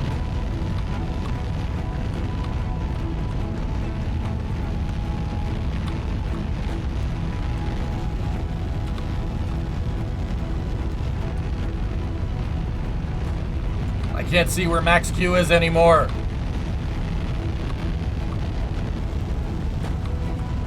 Those are my ullage motors, Jackery, for stage separation. Turns out when you try to move 300 tons of upper stage and 300 tons of payload away from like a 200-ton core stage, it gets a little crazy. Until you have 33 F1 engines. Yeah, okay. All right.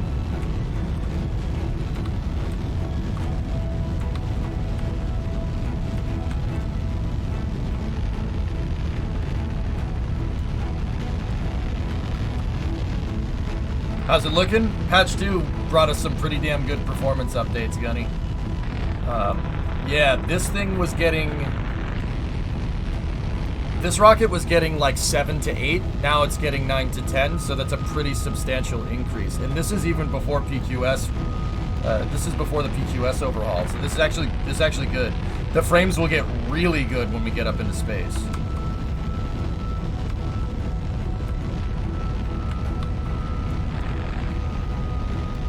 I just need to figure out how much propellant we're going to need to try and land that stage.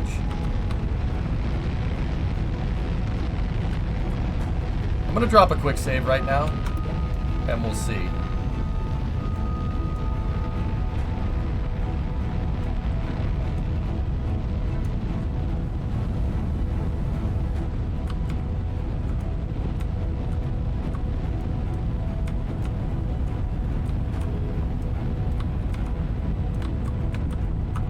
Okay. Let's give us, I don't know, 30 tons of fuel. Okay, there's Miko. Stage separation. Stage separation confirmed. Upper stage ignition. Upper stage ignition confirmed. Very good. All right, can we switch back? Oh, dope.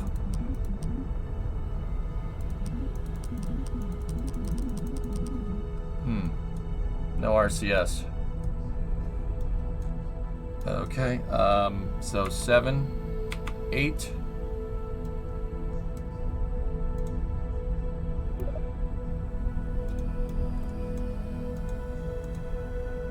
Our control point is a little screwed up. Pause the simulation.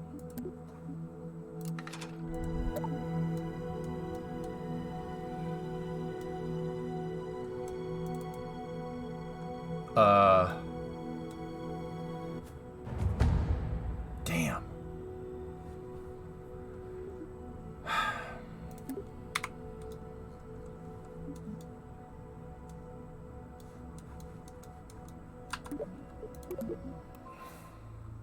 Yeah, I noticed the nav ball being weird.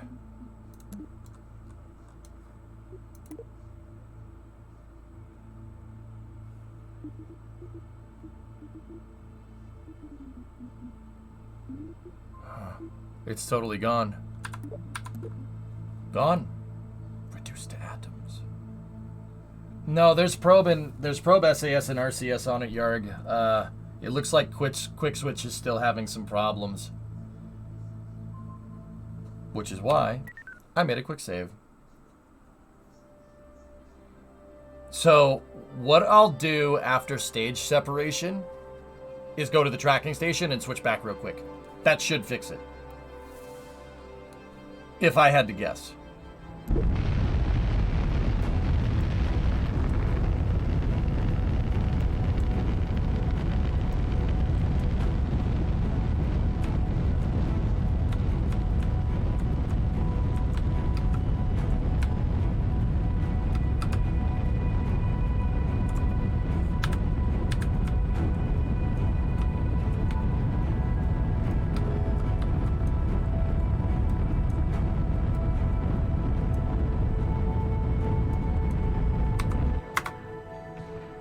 stage separation. Upper stage ignition. Everything's looking real good. Okay, so tracking station.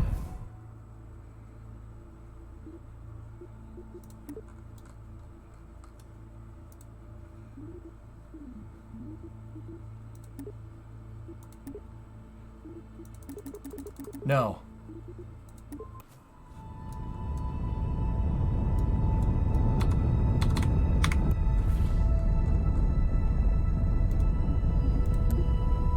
What? Why not?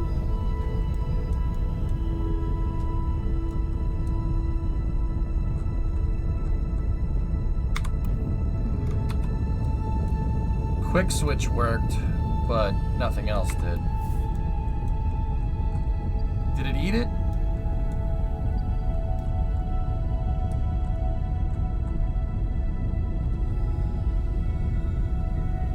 I don't know what size the bubble is, Electron.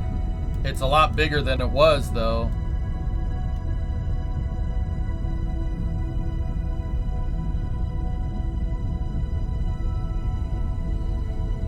Cut thrust and try to switch.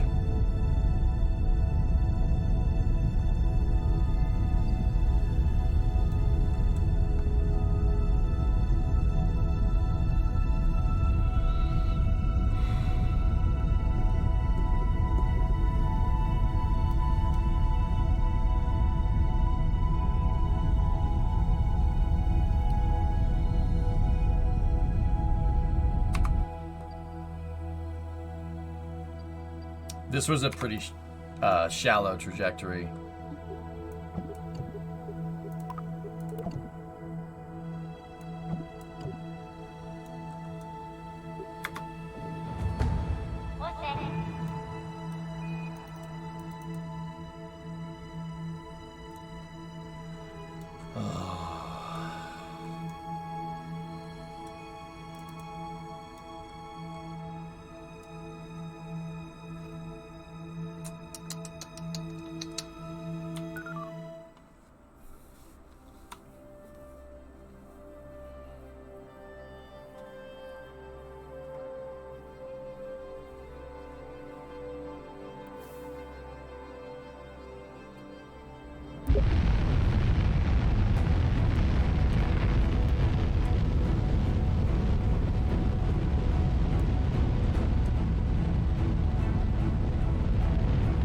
Yeah, this is a super shallow ascent.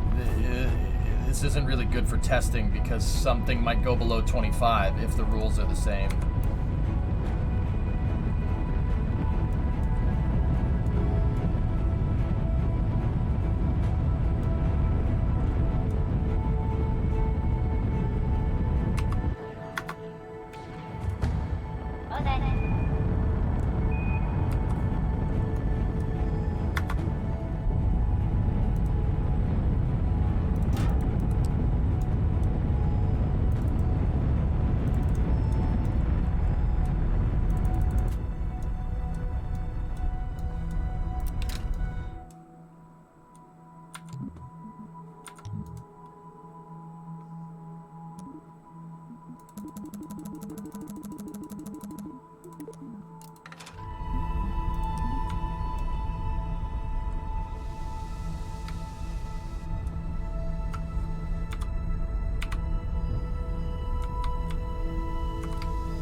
Yeah, it deletes the vessel.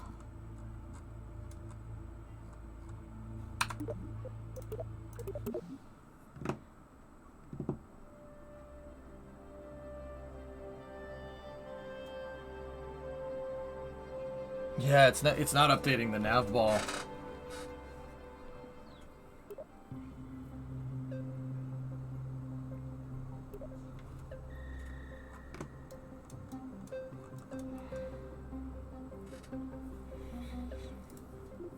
All right, what else do I have here in my bag of tricks that we could use?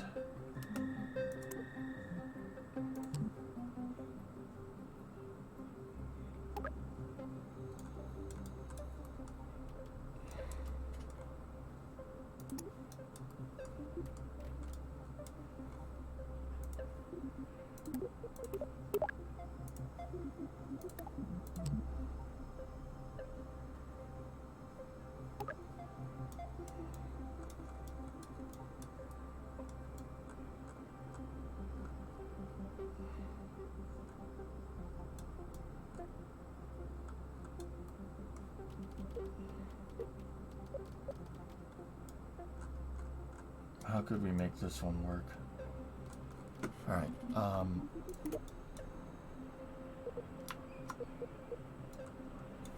Nothing? There's no place to attach it now? For real, B?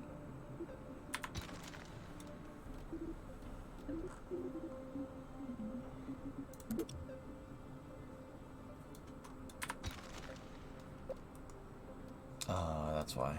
Okay. All right, so here's what we'll do.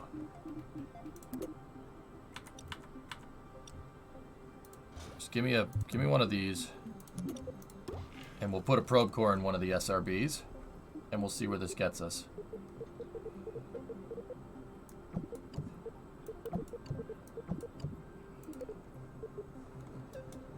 All right, so we'll see if we can ride the SRBs down. All right, Jackery. Let's see what this does. This is my Kraken-proof vehicle from well, it was actually one of the first vehicles we made in Kerbal. I'll fly it on a high trajectory, chillin'.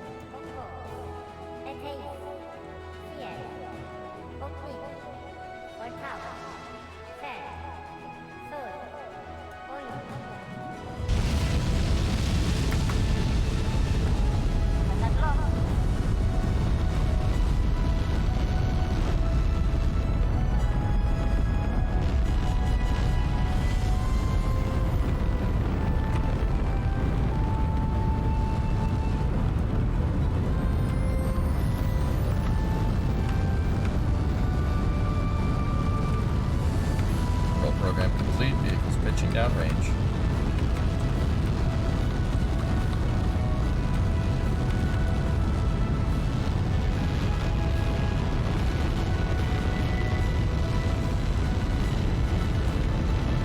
The reason why I'm using this over Triton is because this is a little less parts and launches a little faster.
Good here.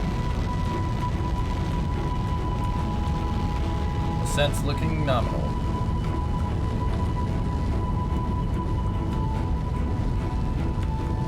Yeah, Electron, I'd assume that the low fidelity physics bubble is something that's on rails. That's my guess, but I don't know for sure.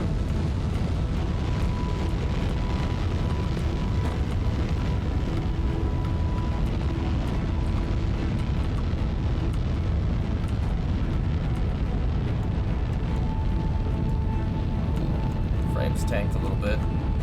Oh. The lot on KSC went down. Did you see it? It flashed.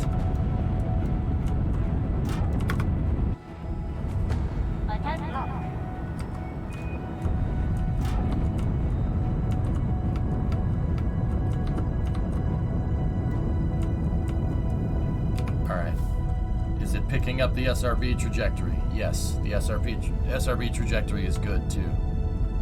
Very nice. Meaning we'll have time to circularize this sucker before those things get eaten by the Kraken. Yep, they're 4 kilometers away, still rendered.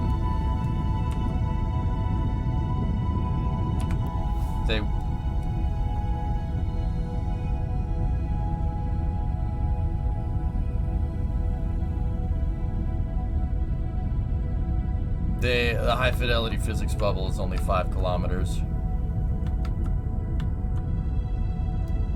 What were the frames before on this vehicle? Like 5 to 7?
Your rockets look good. You completely changed the way I build rockets. Right on, dude.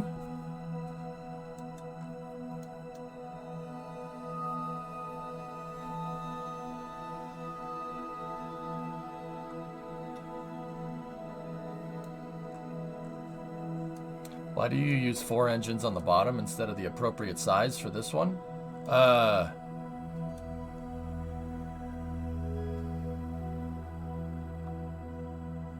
Well, okay, so first and foremost, this one's supposed to look like SLS.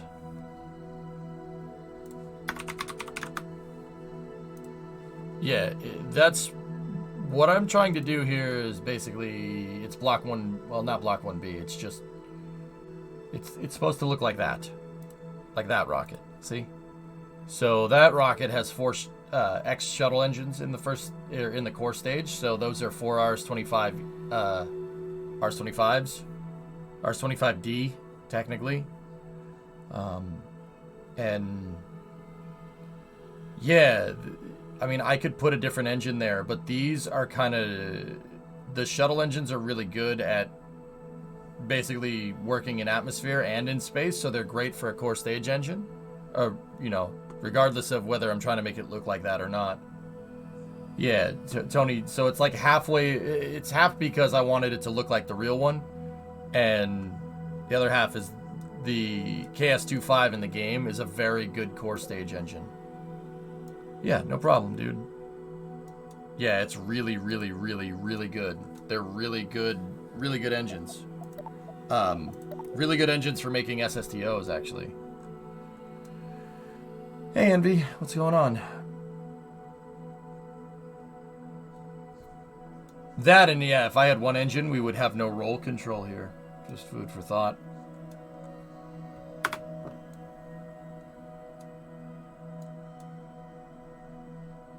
Yeah, we're still suborbital with this, but... Yeah, fellas, if the physics bubble is 5 kilometers... We aren't really boosting back a stage. Yours almost looks like SLS, it's just missing a few delays. How did the boosters attach to that middle truss segment?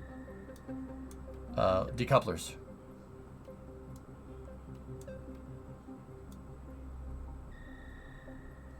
The real one has that. The real one has a huge truss that hold the forward attachment points of the SRBs. That's what's carrying the load from the boosters.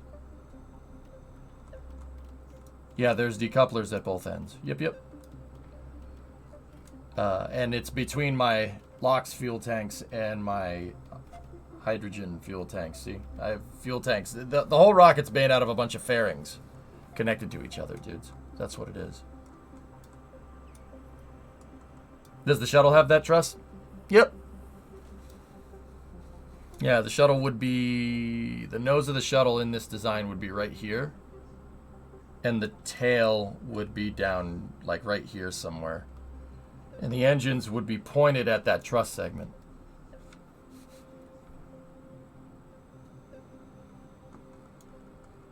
Yeah, the only way I could think to get that boost back is to make sure that the previous stage is in an atmosphere when you get out of range from it.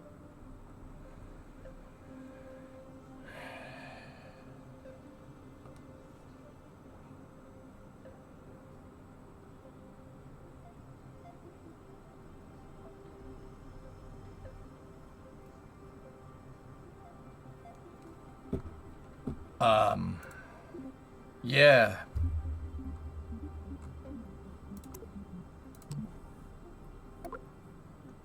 I won't build the shuttle. I won't build the shuttle if there's no re-entry heat in the game. The reason why I do them is because I don't want to build the shuttle and then have them put re-entry heating in the game and not have the shuttle work and have to take the whole thing apart and re-engineer it. So I'm just kind of sticking with pods and regular rockets for now.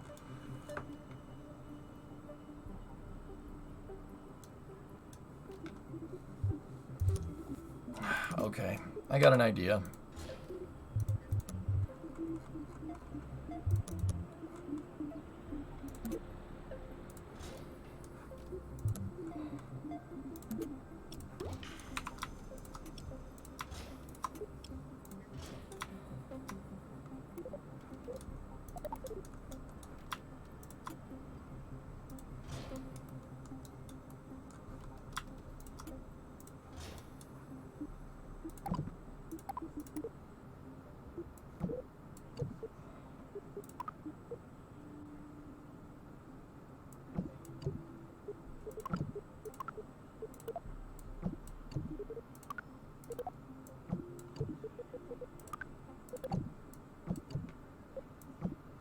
So what we'll do here is we'll test this.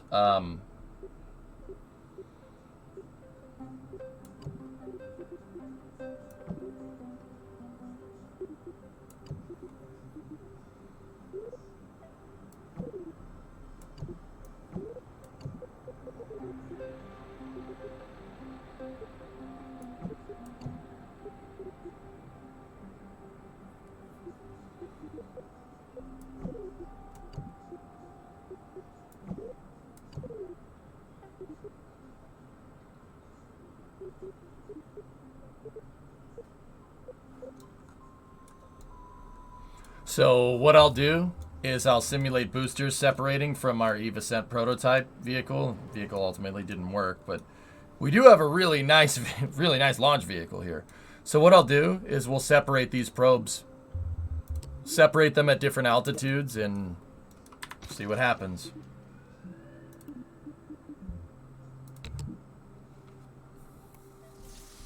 It doesn't need them if it's flying on a regular ascent trajectory.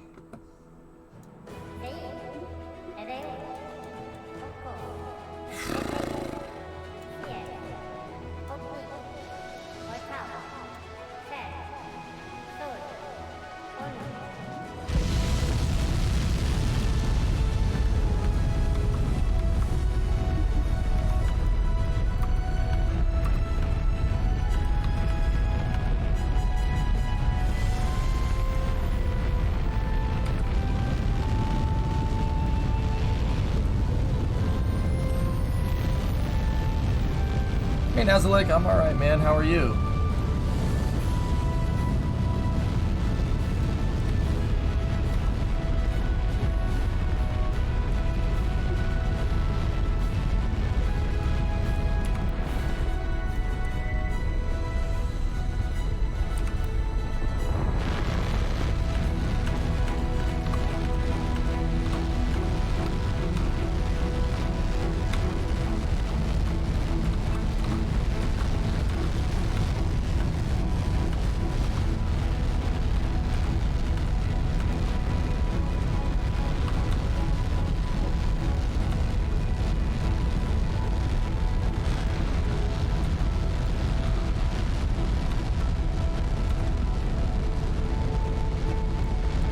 What are you launching? I'm doing a test, Sphere.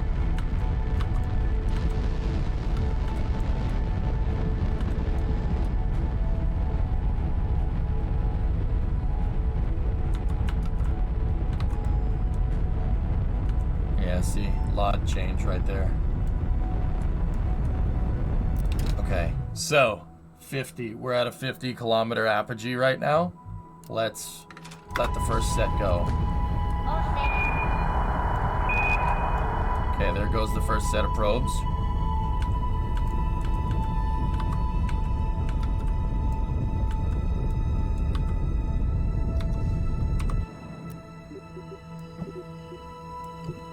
I'll let the next set go now. 70.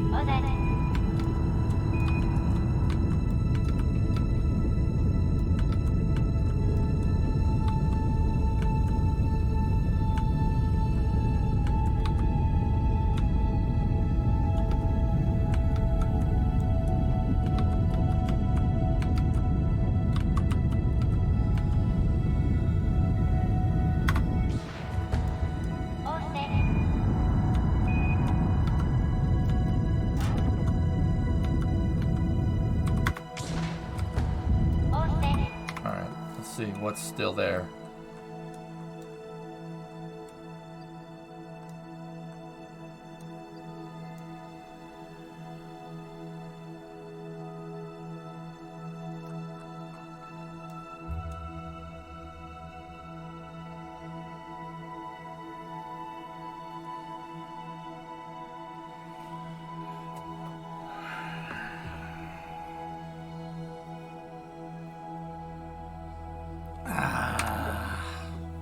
That's not... Yeah, that's not really what I was looking for. Frames were great, though. Frames were really good. Yeah, they despawn Sphere. That's what I was trying to do. I was deploying all those probes off the side to see where the game eats it. And it looks like it doesn't really matter where your trajectory is. It'll just delete the probe if it's more than 5 kilometers away.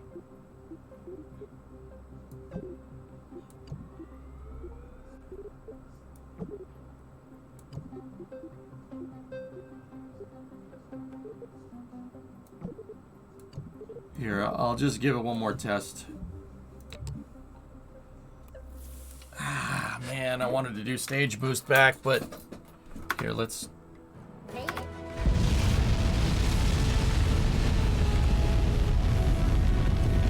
Yeah, I went over the patch notes. It's despawning them beer. Yeah, they're not even in the tracking station.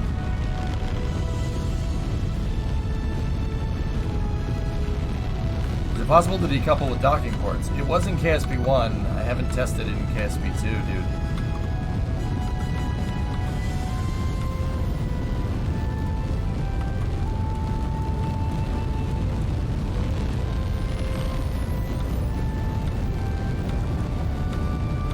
Oh, nice, Joe.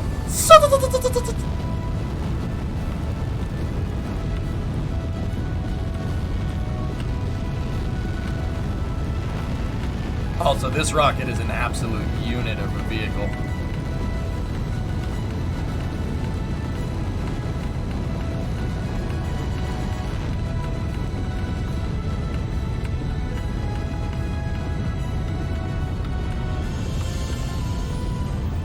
Okay, let's...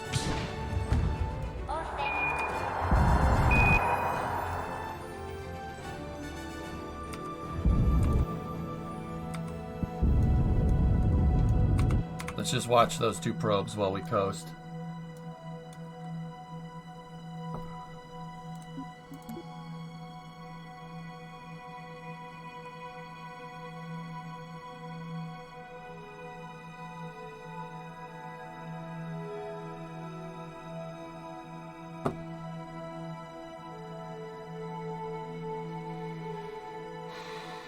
Did I call it Stubbs? We could.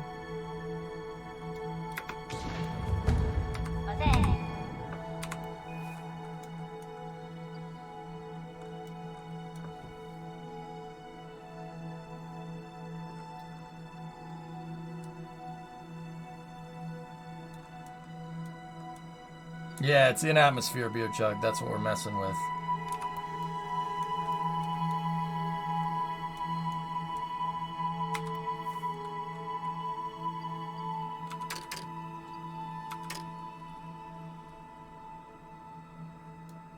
Oh.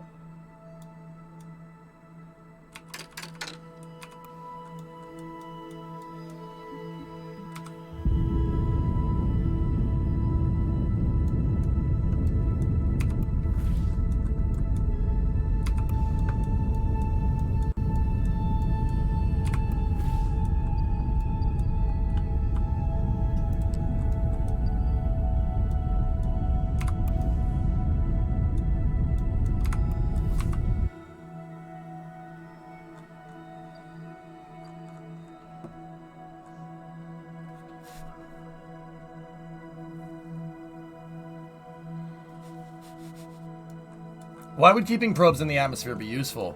Switching back to a first stage so I could return to launch site and land it back, basically recovering my first stage.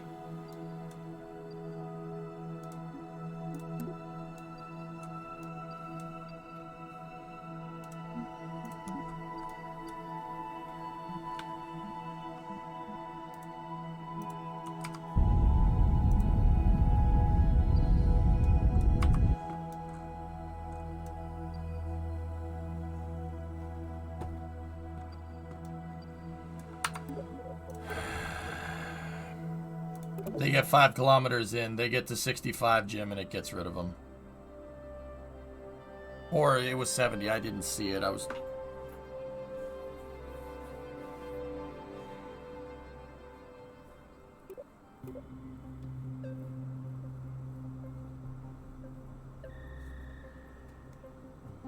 They have to go out of the atmosphere at the same time, Axel. So that means you need to stage above 70 and then do the boost back above 70 kilometers, which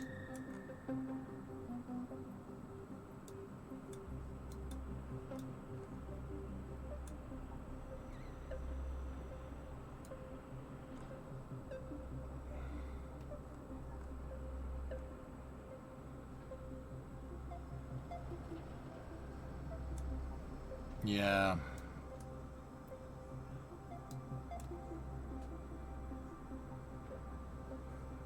Like, here.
No, the frames are way better. Solid. Yeah, yeah.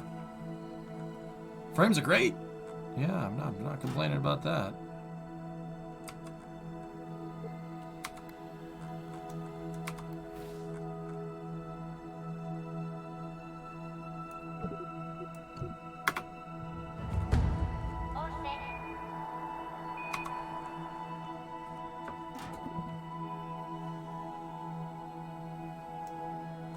There's a bunch of small things, bunch of QOL drummer.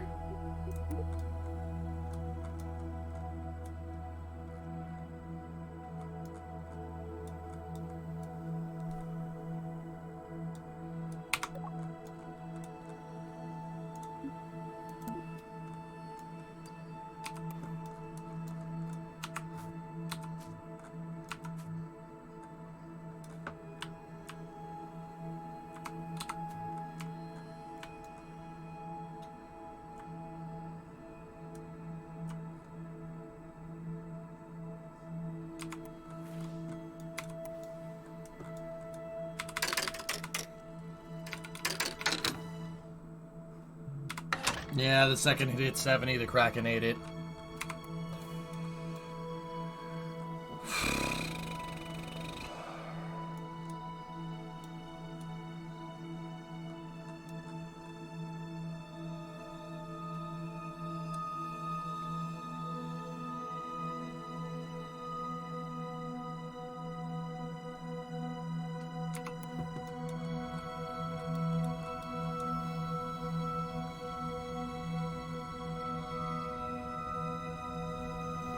Yeah, Electron Josh is right.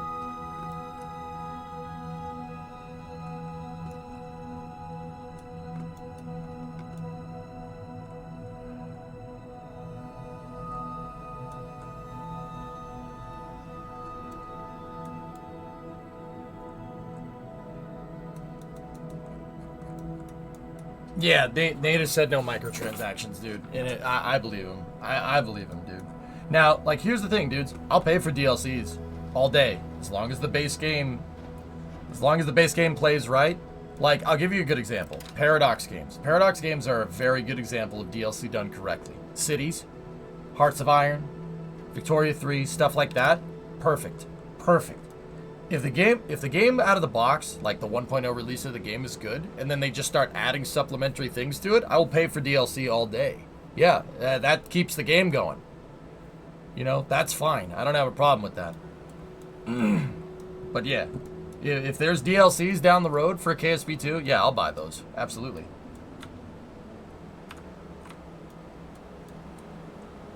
So, yeah, that's the way you're going to have to do this, dudes. It's interesting, fellas. You know what this trajectory favors? Flyback. Flyback boosters. Not necessarily,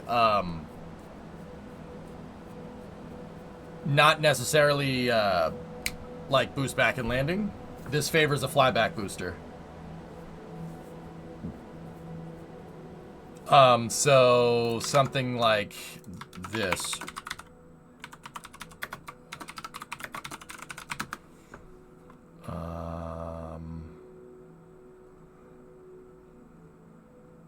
Now, a lot of people know that Rockwell is the company that made the space shuttle. Rockwell International, right? They made the space shuttle. They made the orbiter. Rockwell actually had, if I'm remembering correctly, they actually put a bid in on the booster as well. Or they put a bid in on X-33. I think it was X-33. So the Rockwell RLV is made out of shuttle parts. See that?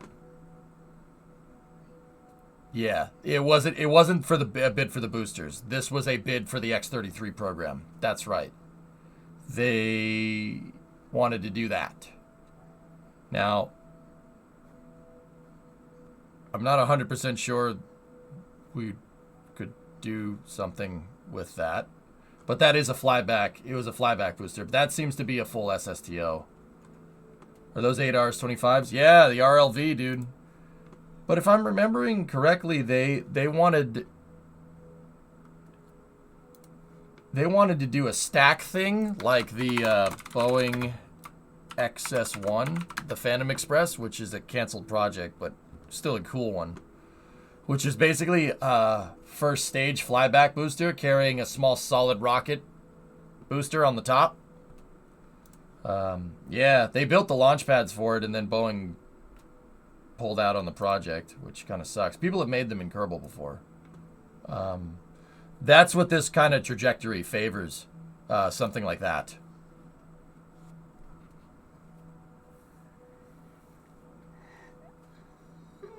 It was supposed to be real. Phantom Express was fully funded when Boeing actually pulled out of the program. The 737 MAX fiasco caused Boeing to basically annul a bunch of contracts that they had, which that's kind of annoying. I really don't like that we were just like, man, it's fine. Especially since we paid them to make it. Yeah.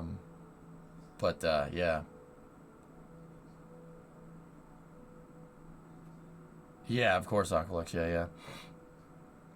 Cool idea, though. I mean, yeah, this is what would be favorable to do right now for a reusable booster, or just RLV, straight RLV. Just make it do.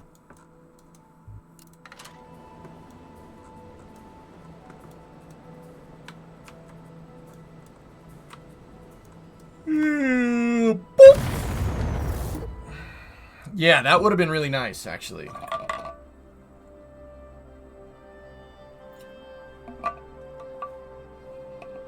Yeah, Navy, right?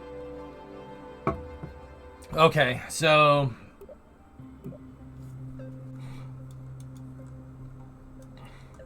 all right. Well, that's a good test, I guess. The physics bubble is 5 kilometers, dudes. Which would have been a much better use of those shuttle engines. You will get no argument from me, Aqualux. Yeah. All right. Okay. All right. So I'm gonna go back over to Triton. How much Delta V do I need to get off Eve, like from a high mountain? Stern and I would say 10,000. And yeah, I would say 10,000. I'll take those off. 10,000 if you really want to be sure. But your TWR needs to be like 3.5. Something like that.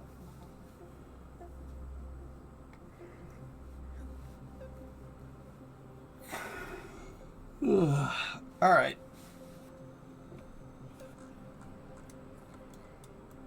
Okay, so I say let's go back to working on the Eve vehicle.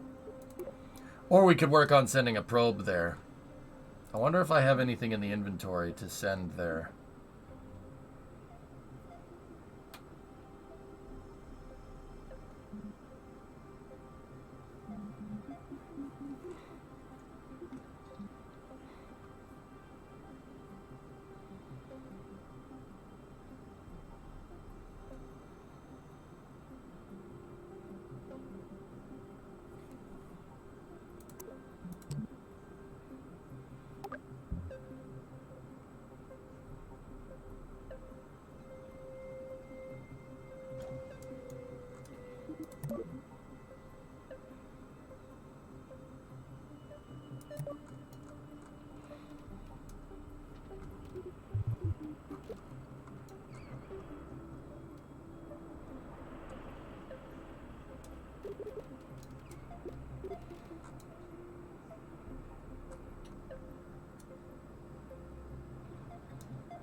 All right, Tigers. See you, buddy.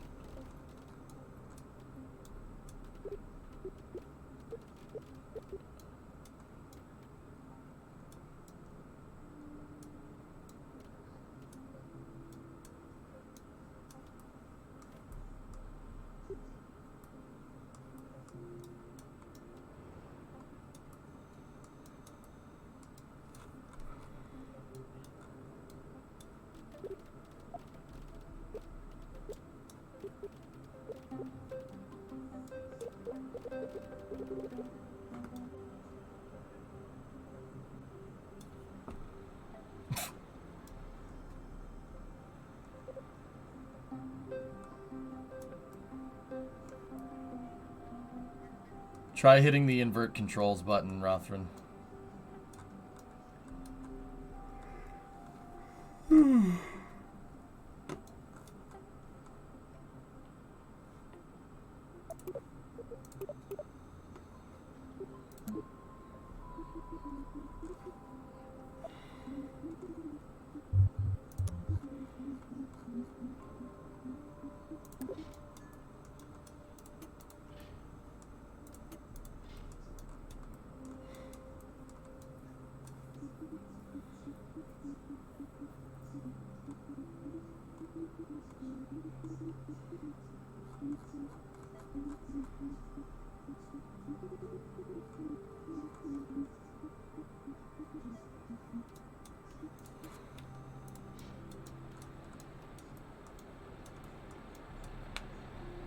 I want to laugh. I got an RC drone as a gift, and it weighs about 600 grams, a little more than a pound.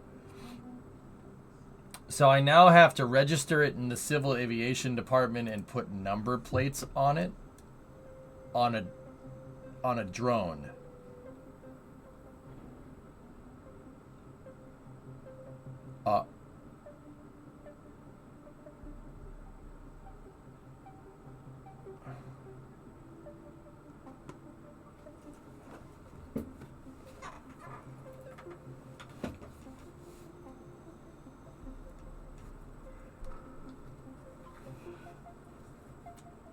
Okay. Okay.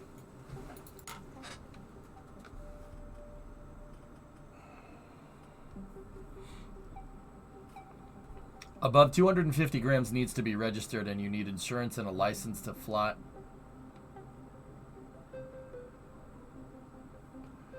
On a drone, on a little RC helicopter.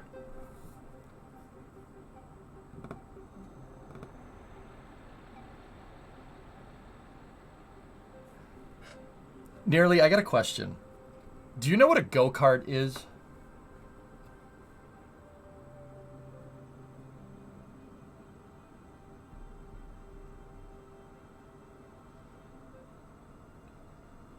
Or anyone, do you get like anybody that's not from the US, do you know what a go-kart is?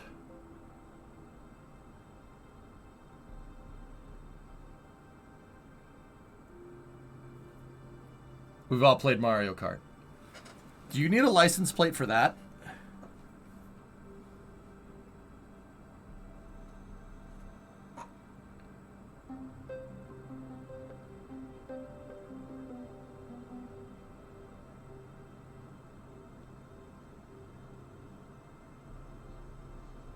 If you drive it on the road. Okay.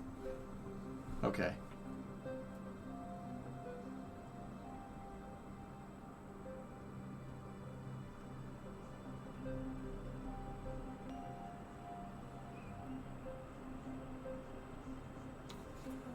Interesting. So, like, okay, say you're 15, right, and you don't have your license yet, and you live on, like, a side street, right? Your neighborhood is a side street. It's not a main road, so it's not a lot of traffic. Can you take your go-kart out and drive it up and down the street? Can you do that? Or would people get, well, would the police get mad?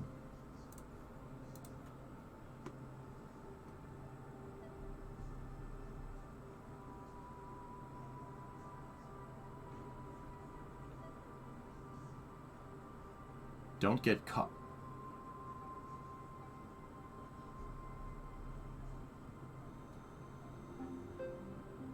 Only on private property. Police would get mad. You'd get points on your license even if you didn't have one.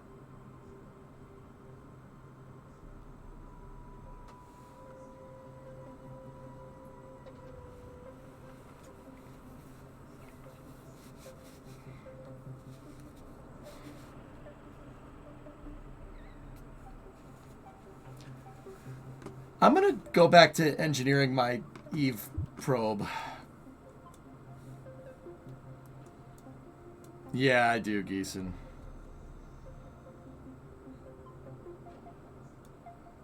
Maybe it's 2 miles. Really? Dude, when I was growing up, you could go to like you could go to a bicycle shop, right? And they'd have mini bikes, and you could just buy a mini bike and just drive it around your neighborhood. No one cares. I mean, cops don't care either, as long as you're not doing anything stupid. Yeah, you don't need a license for a mini bike or a go-kart or anything like that. That's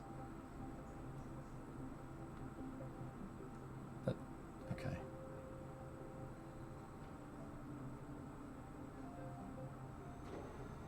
Yeah, I'm talking about the laws. I don't really care what the homeowners association thinks, Uselicium. Karens care. That's not law. Still like that in a lot of rural areas. Shivanex, yeah, it's like that where I live.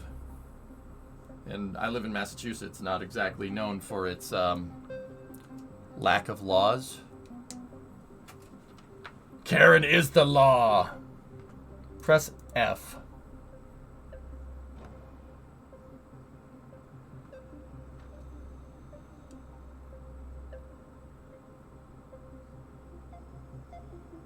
Same faces, different places. Rick and Morty, the anime, is coming this year to Max and Adult Swim.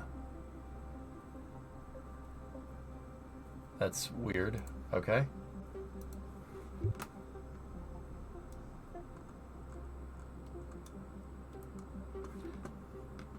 The way the FAA is treating this. Guys, you can fly a drone around here with no license, no nothing, as long as you don't go over 1,000 feet. You go over 1,000 feet, it pops up on radar, then you got a problem.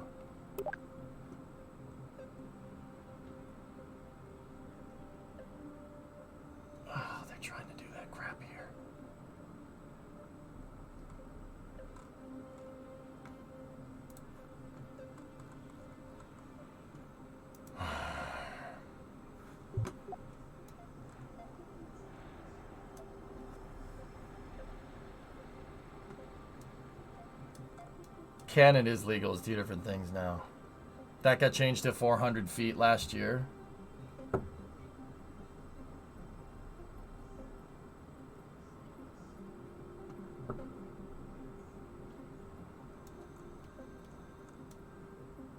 You can fly whatever you want in the U.S. Just ask China.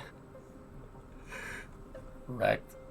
In Russia, we can go under 450 feet without a flight plan. All right, so it's about the same there that it is here.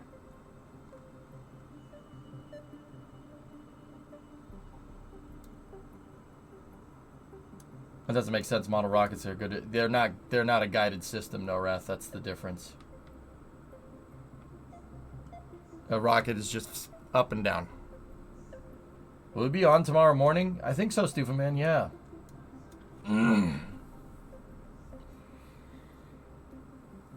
You could still fly over 400 feet if the drone is registered and you contact the ATC.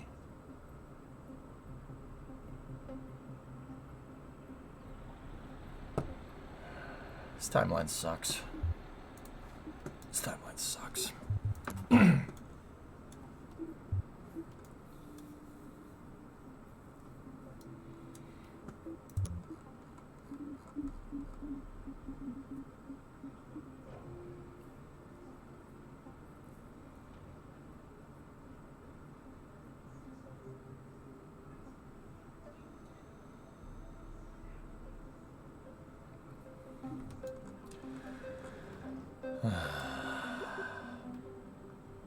This timeline sucks. Alright, so I want to make an Eve lander here. I'm going to put the lander inside of this cage. These things have really, really high impact tolerance, 50 meters a second. I don't know, I might give it landing legs. Let's at least try to get one of the challenges done today. Let's try to land something down on the surface.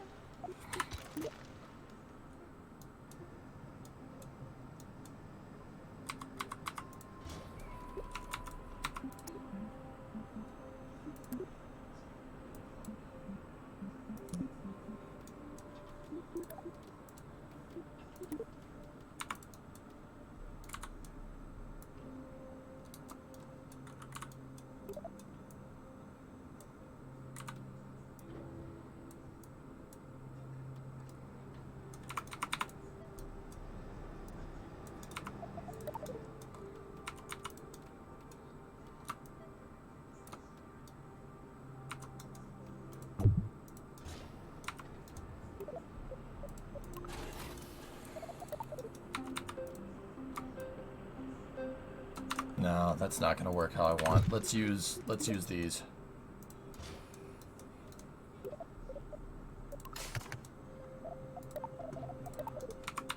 There we go.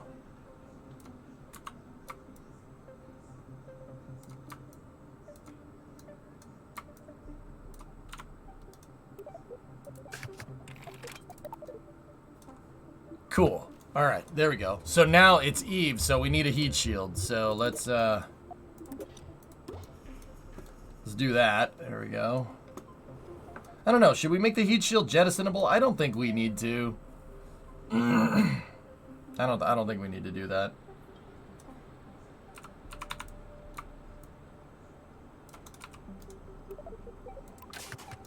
I'm just kind of wondering if that thing is going to stand up like that. See, I wanted these landing legs because they can fold out and around the heat shield for the most part. So if we mount, like move the landing legs in and mount them up here like this.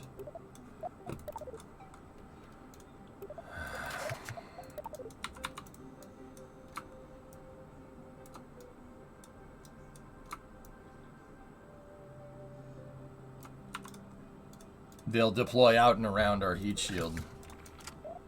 That's pretty good. Is heating in the game now? No. I gotta switch up the title.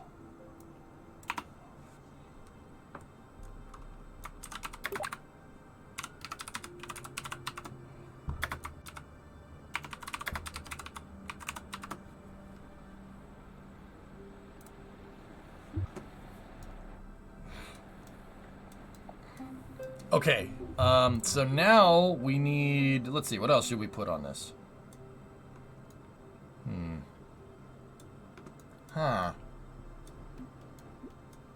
Actually, you know what we could do? Oh, I got an even better idea.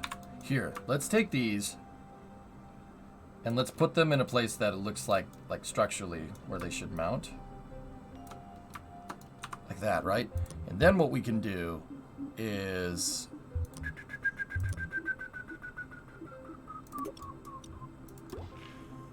give me a big decoupler and get us a big heat shield like that.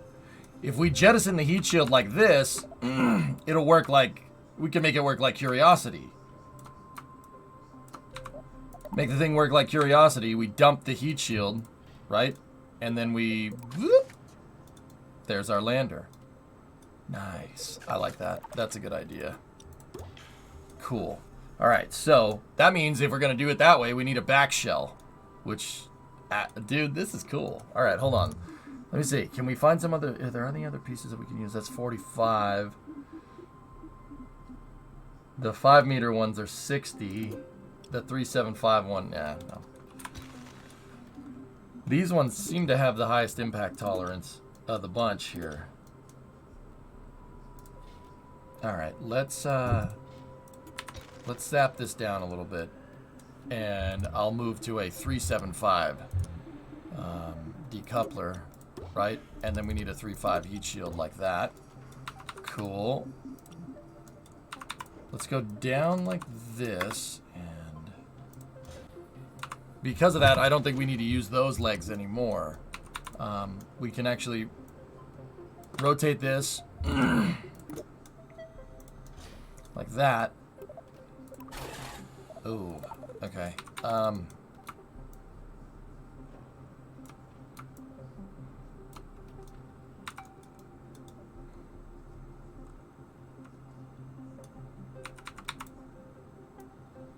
What was the thing with the triangular bouncy thing? What? The thing with the triangular bouncy thing? Discovery, That was a Mars, North one of the throttle. Mars probes. Goose, tier 1 2-month resub. Thank you.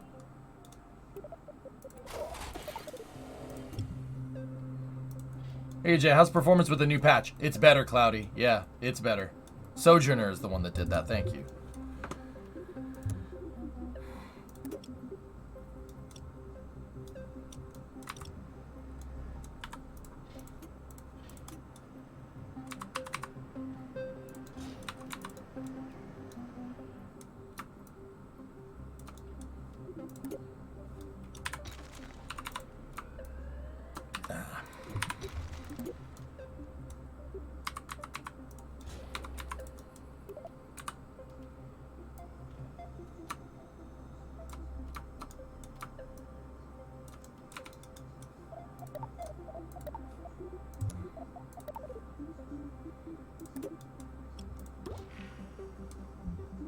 Watch this. How much TWR we have here? 6.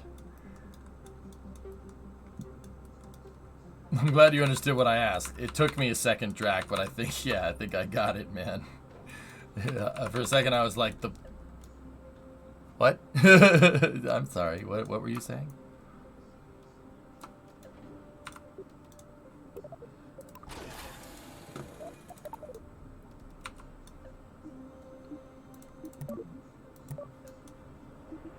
All right, so I'm going to use this probe to help me build an ascent vehicle later. I'm going to give it some, you know, small propulsive capability right here, just to see kind of where it takes us. And then what we'll do, these need to go out here like this. Yeah, I'm not sure I like that way.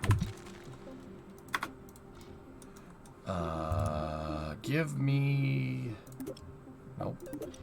Yep. Nope.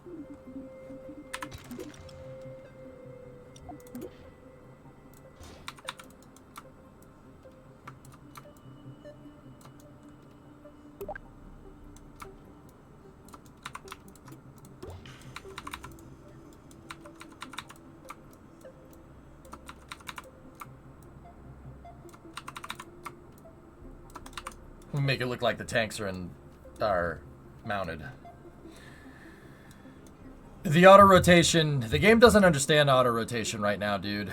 I'm not sure what the heck's up with that, but yeah, we're gonna need stronger landing legs because of the higher, the heightened gravitational pull. Kerbal is 1.7 times, or Eve is 1.7 times Kerbin. Excuse me.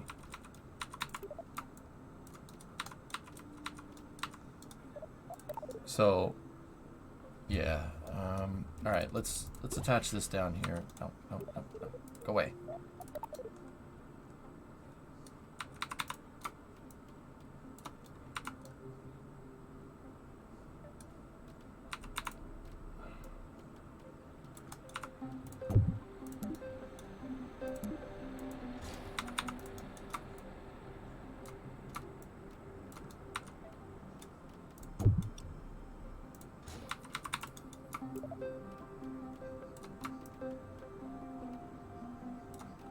Hey, Adam, what's going on, man?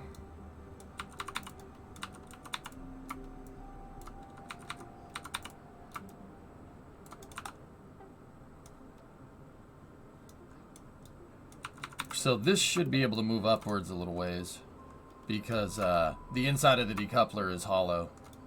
But you don't want to go too far because then we're clipping into our aero spike engine. The reason why I'm using the spike engine is because it's good at all altitudes. I'm just trying to evaluate some performance here.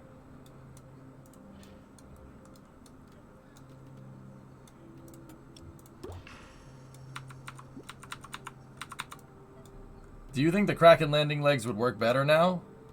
Actually, I don't know. That's not a bad question to ask, Drac. That was better than the last one, man. that was better than the last one, man. The last one made my head hurt.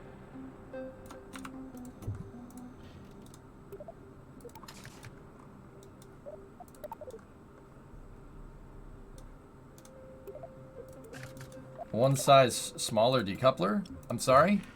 Why? No, Adam. Hold on a second. Here.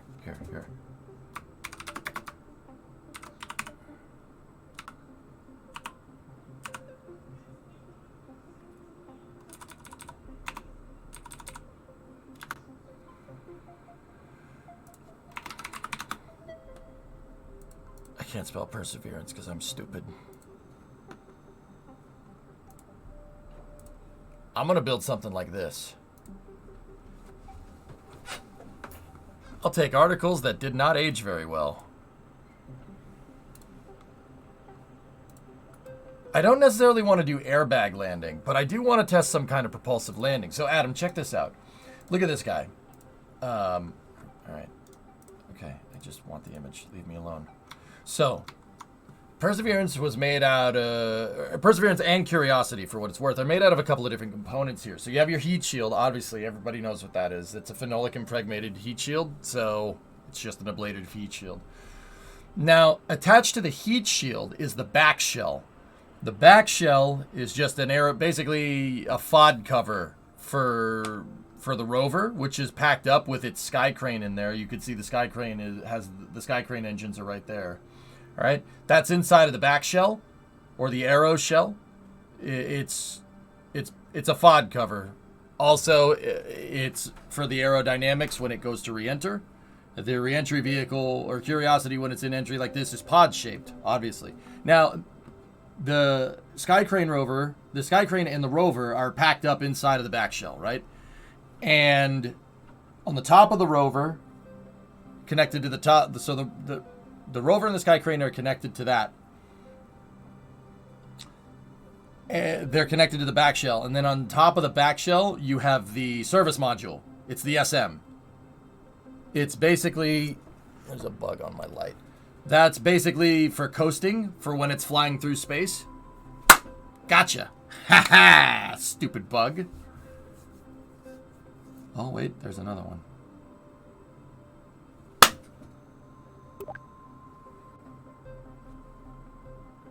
Got him! Damn, I'm good at this. Oh. Oh. I'm debugging right now. Leave me alone.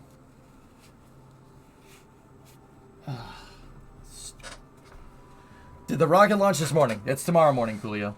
They're not gnats. They're just flies, dude. I don't think they're gnats. Did you just pun? No, I was repeating what chat said. So, I want to do this with our rover, dudes. And I probably should have said, that's why my decoupler is bigger. Because we're going to have a re-entry vehicle. And I'll put a fairing back shell on this thing. And a service module. And then we can plop that onto a transfer stage, and we can put this on HLV Prime and shoot it off to Eve. We won't necessarily need to use Triton. This probe is not going to be very heavy. Only instead of like doing a propulsive landing on Mars, we're going to Eve, so Eve is more like Venus, so we could just use parachutes. I replied, I don't know if that makes sense. Are you dad reserved for dad jokes? No, not yet. I think a small decoupler will look better because you can cover it better with the fairing. Ah. Your stock is rising, sir. Ah.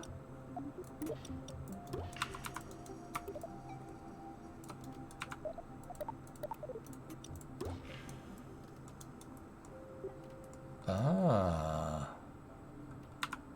Ew, look at the big brain on Adam. That's a good idea, dude. Very nice. Actually, I'm wondering if those physicsless parts are still junk. You know what? To be absolutely sure, I'll just...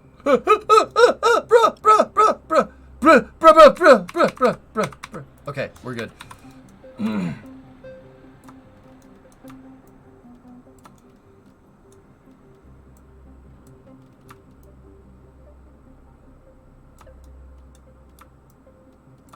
Yeah, good call, man.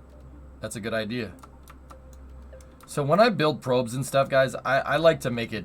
I like to mount stuff to things. I don't just like having stuff floating around in 3D space. It's really annoying to me. So I'll put those beams in there and make it look like it's all clamped together.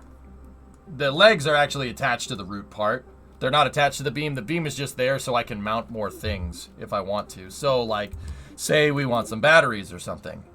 Could put them there, or we could go nuts and go nuts donuts and do 4x solar array, which kind of looks strange.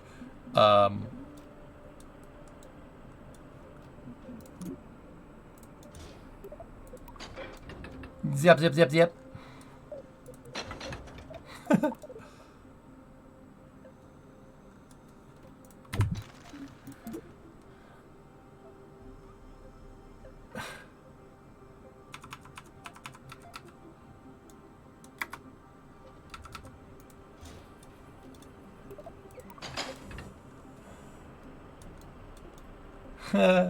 Is this a small Eve lander?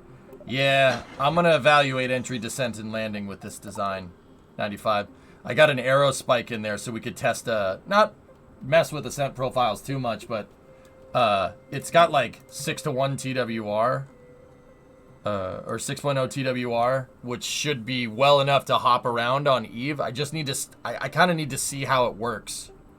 Is the new patch working good? Performance is definitely better, Bull. I'm a little bit bummed out that the physics bubble isn't as good as I thought it was. Meaning, like if you want to control 2 vessels flying, like boosting back a first stage and landing, it's not as good as,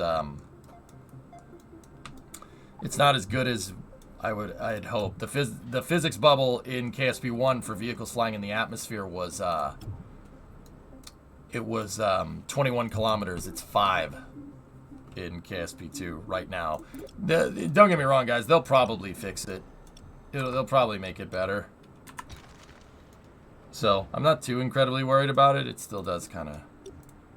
Oh. Nope. Nope.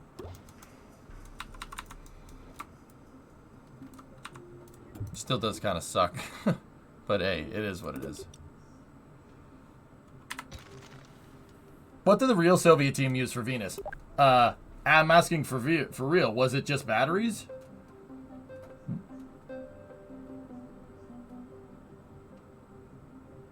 You could do that in KSB1 sphere with KRPC. What do you mean, Eukerman? For power? Yeah. Batteries. They didn't last very long.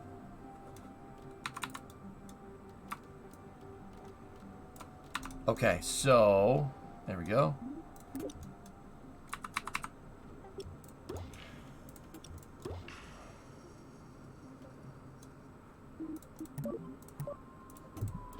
.3 4. Yeah, the batteries didn't need to last very long, guys.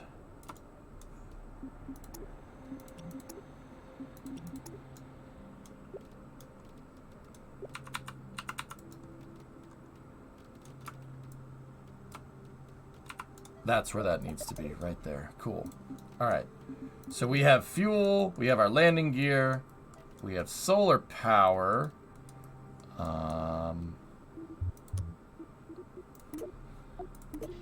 Okay. So now we got to mount the backwards decoupler.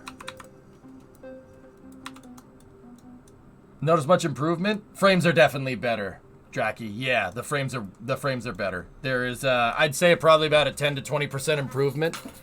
Over patch 1. Yeah. A rocket that I was getting 8 frames a second with when I launched it is getting like 12 to 15 now. That's a pretty substantial improvement considering they haven't done... They're still bottlenecking the CPU pretty hard, but that's going to change. They'll... newer design... they're redoing the terrain generation system because it's sending... basically the CPU can't handle working that fast right now with how they're generating the terrain, which is not a problem. But yeah. Yeah, it's a CPU bottleneck that's causing issues.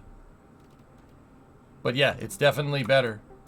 A lot of small things. A lot of small improvements, dudes.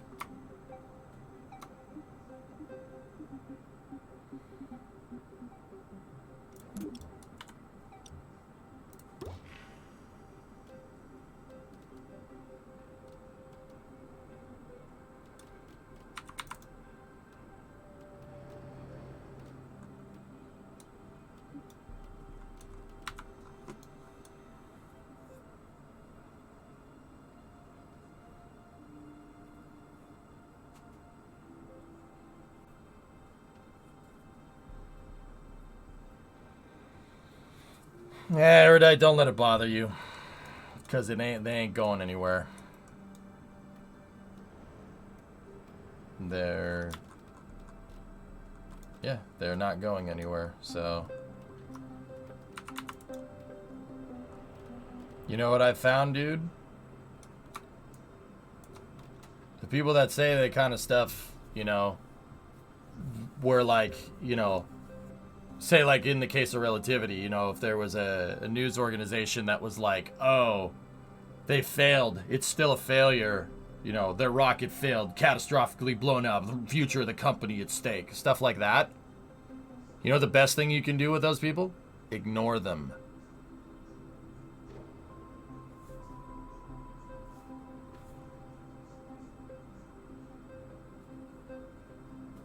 Think about it, dude. Think about it. Cast your mind back, fellas, to high school. Or if you're in high school, think about the kid in class that talks the most. Kid in class that talks the most. Maybe it could be a kid that participates in the discussion, or there was this girl in my high school class that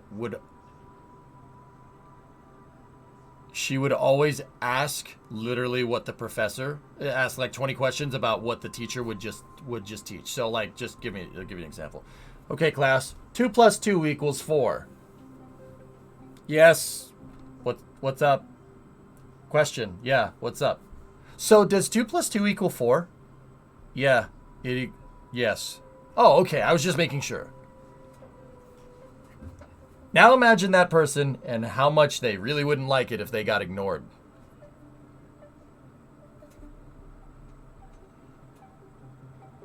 Think about it, dude.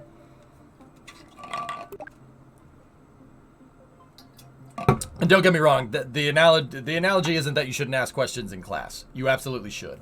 If you're not sure about something, ask. You're inadvertently paying for school, especially grade school. You're paying for it with taxes. If you're in a public school. If you're in a private school, you're absolutely paying for it. And if you're in college, you're definitely paying for it. You know what I mean?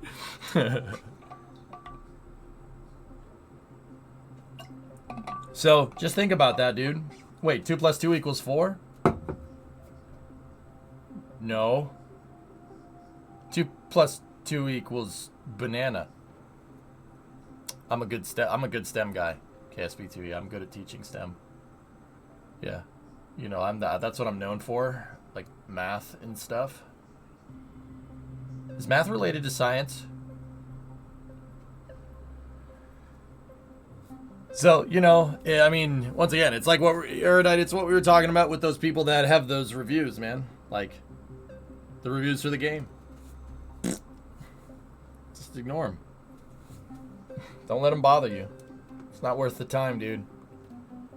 Use that energy for something productive. Also pie. And yes, you heard it here first. 2 + 2 does, in fact, equal banana.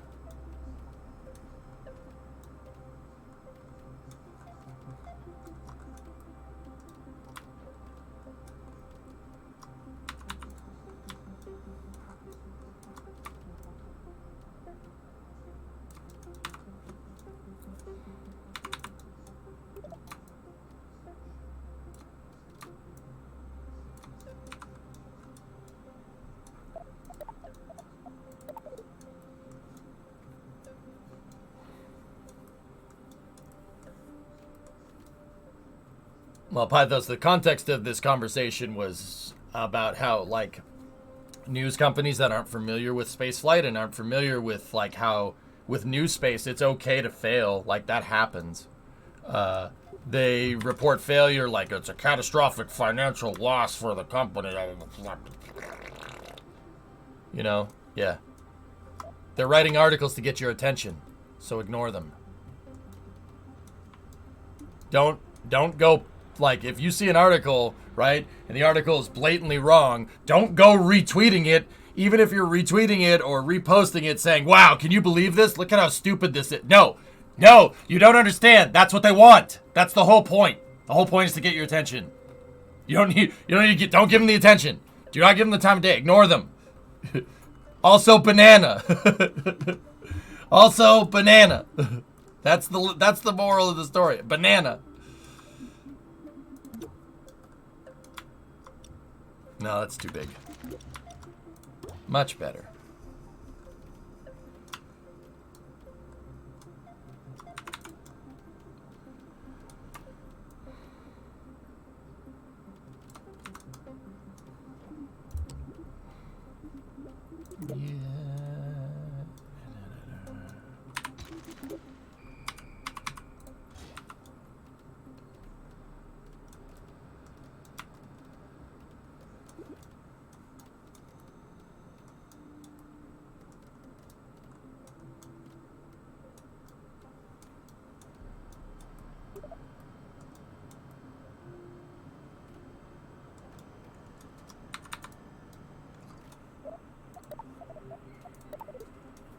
My issues with majority of public opinion will see this negatively, but yeah, I try to ignore it. Thanks.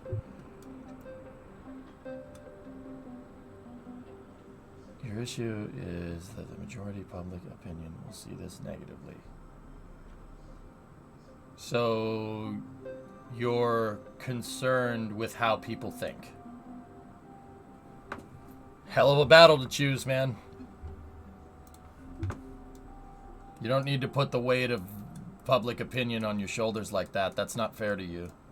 You're not Elon or anything. You know what I mean? You're not a politician. Don't think like one. That's bad for you.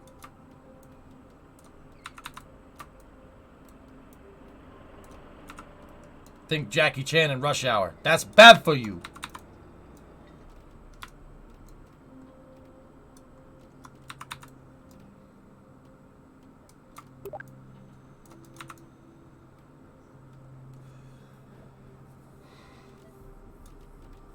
Because you go insane, dude. Because if you're concerned about how people think, you're always going to find someone that disagrees with you.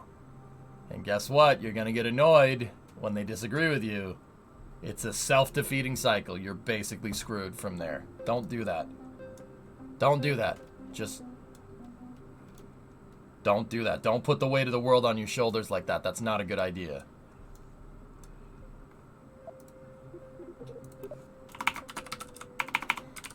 Small Eve Lander. Small boy. 2 plus 2 equals banana. There we go.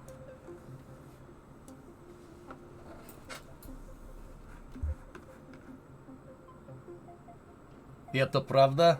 Да. Yeah, it is truth, man. Absolutely. True. Doesn't matter where you are. True. Being a politician is bad for you, says local video game player. You suck. I'm trying to teach the kid good values here, man. You're not helping. You're not helping me. Stop it. You didn't know? Bull, I know a little bit.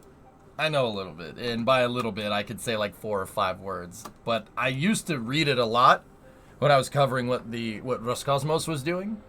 I can still read some of it, but I'm not fluent, man. Not even close.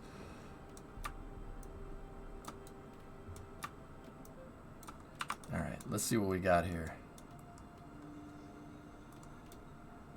You can read it. It's already... all right, cool. I'll take it. Take what I can get, bull.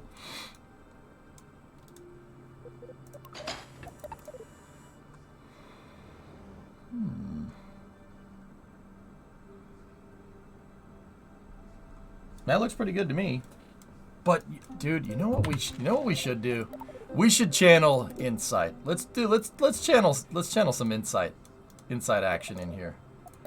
How about we go with the circle solar panel aesthetic?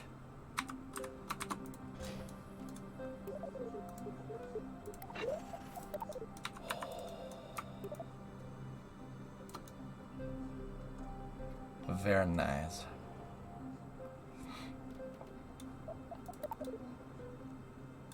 Also, KSP TV, if you're still chilling in here, Nirte has truss segments. These truss adapters, they make great chassis for spacecraft. Just putting it out there. It's some of my favorite parts in the game. I kind of want them in Kerbal 1. Okay, so how is that going to deal with the leg folding? Ooh.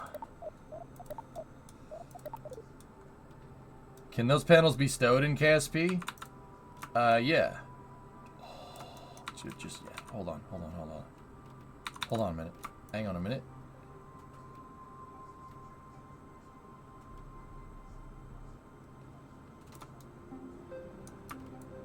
No, yeah, these ones cannot be stored. Sorry. I have good news for you. You can have them in KSP1. Yeah, I thought about what I said after I said it, and I probably should have just said in the stock game, but yeah. These were mods that Nirtea worked on. And Aqualex, I mean, they're stock for KSP2. Maybe we should get them for KSP1, man. Like,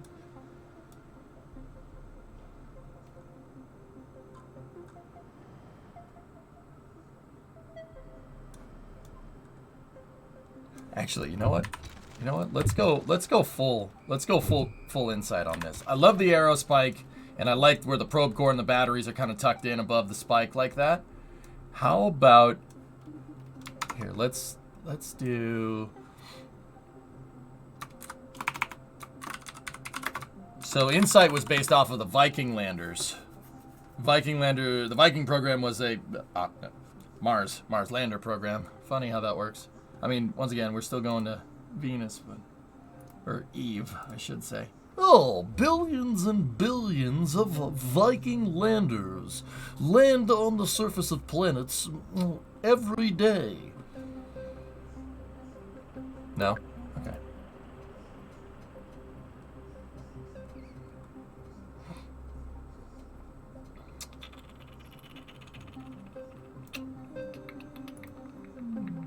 Oh, it's clickable. Insight. And Insight was the newest version. Carl Sagan is your hero. Well, that's good to know. Headed out for the evening. All right, Envy. See ya. I want to go for that Insight aesthetic. Hold on. Let's make some modifications to our vehicle here.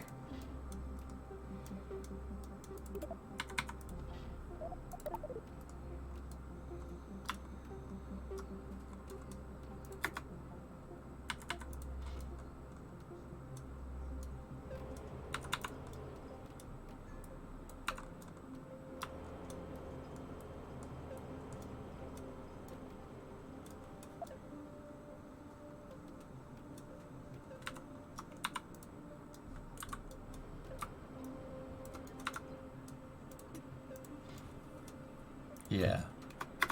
So let's do something like that. I'm going to flip the main truss of this upside down. I think that'll be better. And since it's a lander, these only need to be deployed basically one time.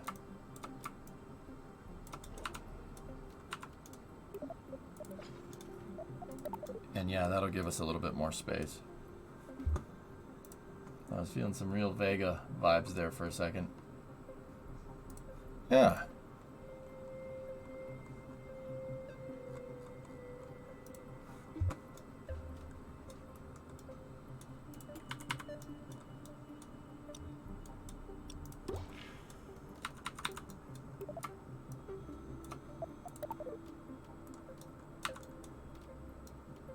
Okay. So let's attach the spike down here, and I'm gonna bring up the thrust transform here. That's too low, or too high up in the air. There we go. The thrust transform needs to be below, or else the game will think that, see where the center of thrust is? If you put it too high, the game will think that it's the rocket exhaust is shooting into that part, and you won't make any thrust. That's not what we want, to say the least. All right, put that back on the top there.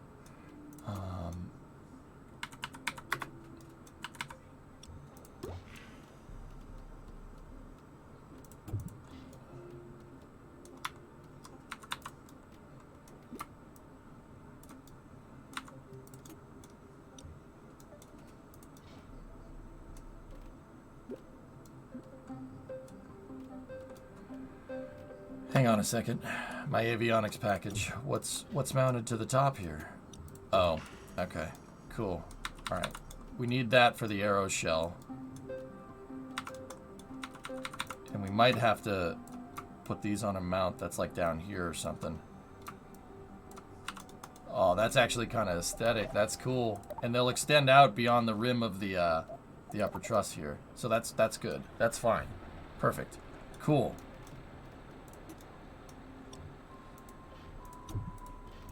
I'm going to use a different piece here for that, for the battery mount. How's the new patch? Performance definitely better.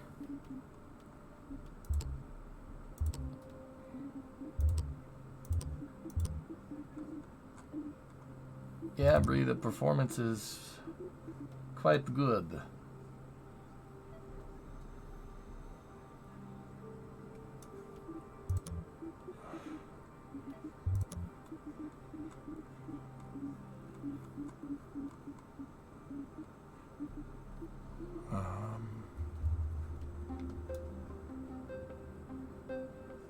I'm thinking, dudes. I'm thinking how I want to mount this all together.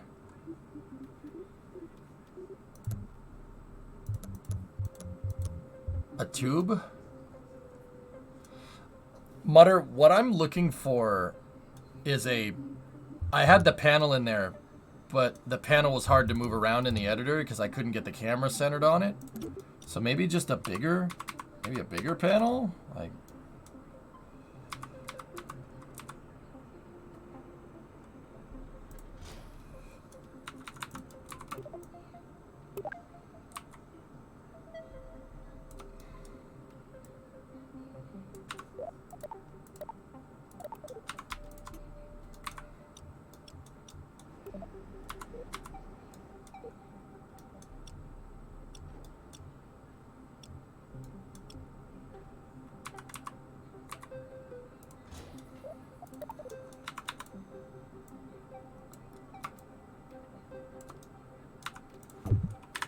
reason why I put them in 4X before is I centered it. I know that if I take this thing and I rotate it 90 degrees down, it's dead center because I took 4 of them and clipped them into each other.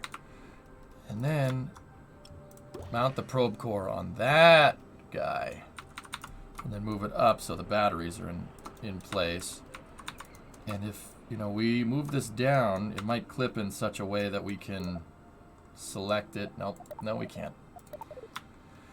Hey, Ital, what's up, man? I, too, always thought rockets were too round. Glad to tune in and see you fixing the tube problem and making the cube rocket finally. Yep. Yep. It's gotta be, dude. It's gotta be. What's going on, brother? How you doing? How did Hearts end up last night? Did you get that aircraft carrier, man? I had it on in the background. Did you get the New Zealand Navy aircraft carrier? God, I love that game, dude. I love Hearts. It's so funny. Guys, we raided Italics last night in chat, and he was playing Hearts of Iron, and he was doing a New Zealand playthrough with, I think historical was off, and I think Poland allied with Germany? With Romania to form the Axis powers? That, okay. And the Soviet Union collapsed and became, it was a weird playthrough. We got naval invaded by Imperial Japan and had to throw back 100,000 men from the shores of New Zealand. It cost us Samoa, though. I love that game, dude.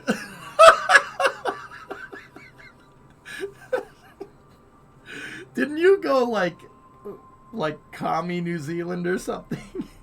That's so funny, dude. I love that game. Oh my goodness. Upside down 2.5 to 1.2 adapter on top. 2.5 to 1.2. No, Adam. I want that inside aesthetic, you know what I mean? So I want that to be flat top here. What became of Russia after the collapse? It collapsed into a bunch of small republics, I think. I was out and about while Etal was doing that save through. We stayed democratic, but waited too long to get independence from communist Britain, and they dragged you into World War II.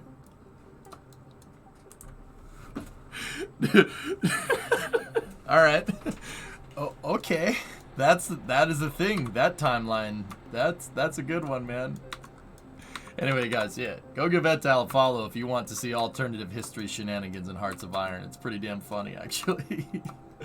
Dude, when I raided you and you were explaining what was going on, I was cracking up. I was laughing. It's ridiculous. I love it. Those might need to go down a little ways. So what I'm doing is I'm building a Eve probe here.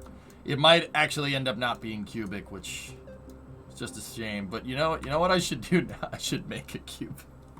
I should make it like that and fly it. We could probably get away with it. It's not pointy enough on the edges, though. It's not pointy enough on the edges. It has to be more pointy on the edges.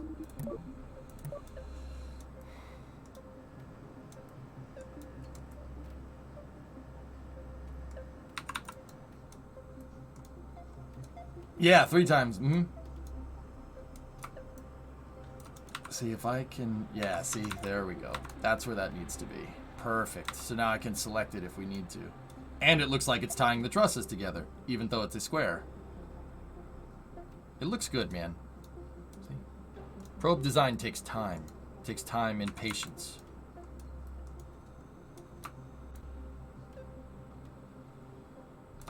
Oh, we have to move the engine down a little bit, though. That's, go down. There we go. Gotta leave room for the turbine machinery. Fashion is important. Form and fashion. It's like form and function, but different. Discovery, go at throttle up. Hey, okay, thanks for the Prime sub, dude. The Little Entente was victorious in Europe versus the German, Polish, and Hungarian Axis. So in this timeline, Czechoslovakia never gave up the Sudetenland. Czechoslovakia never gave up the Sudetenland willingly and actually held out to being relieved from their pocket. It was amazing. How?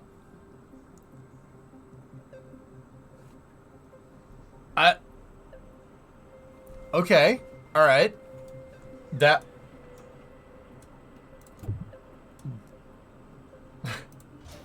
Okay. That's a little strange, but all right. Word.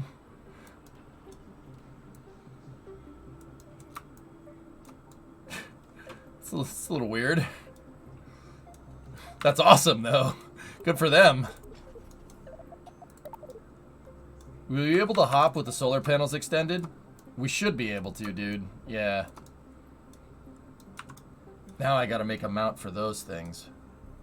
Maybe we can use...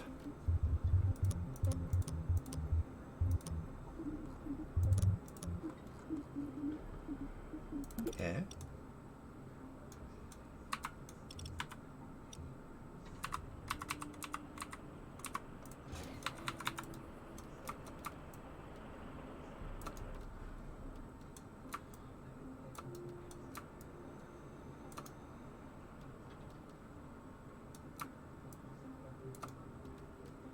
Huh.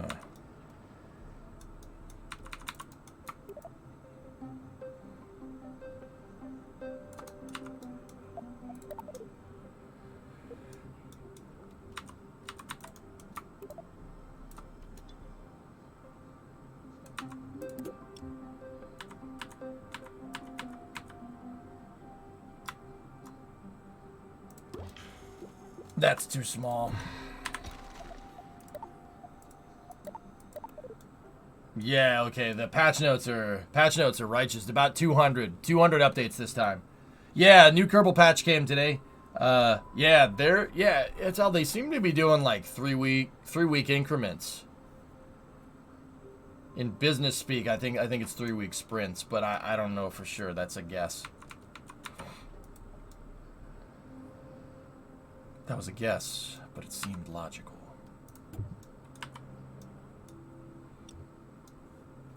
Hey, Bobby, what's going on, man? These landing legs need to go downwards a little ways. And yeah, we gotta figure out a way to mount them to make them not look weird.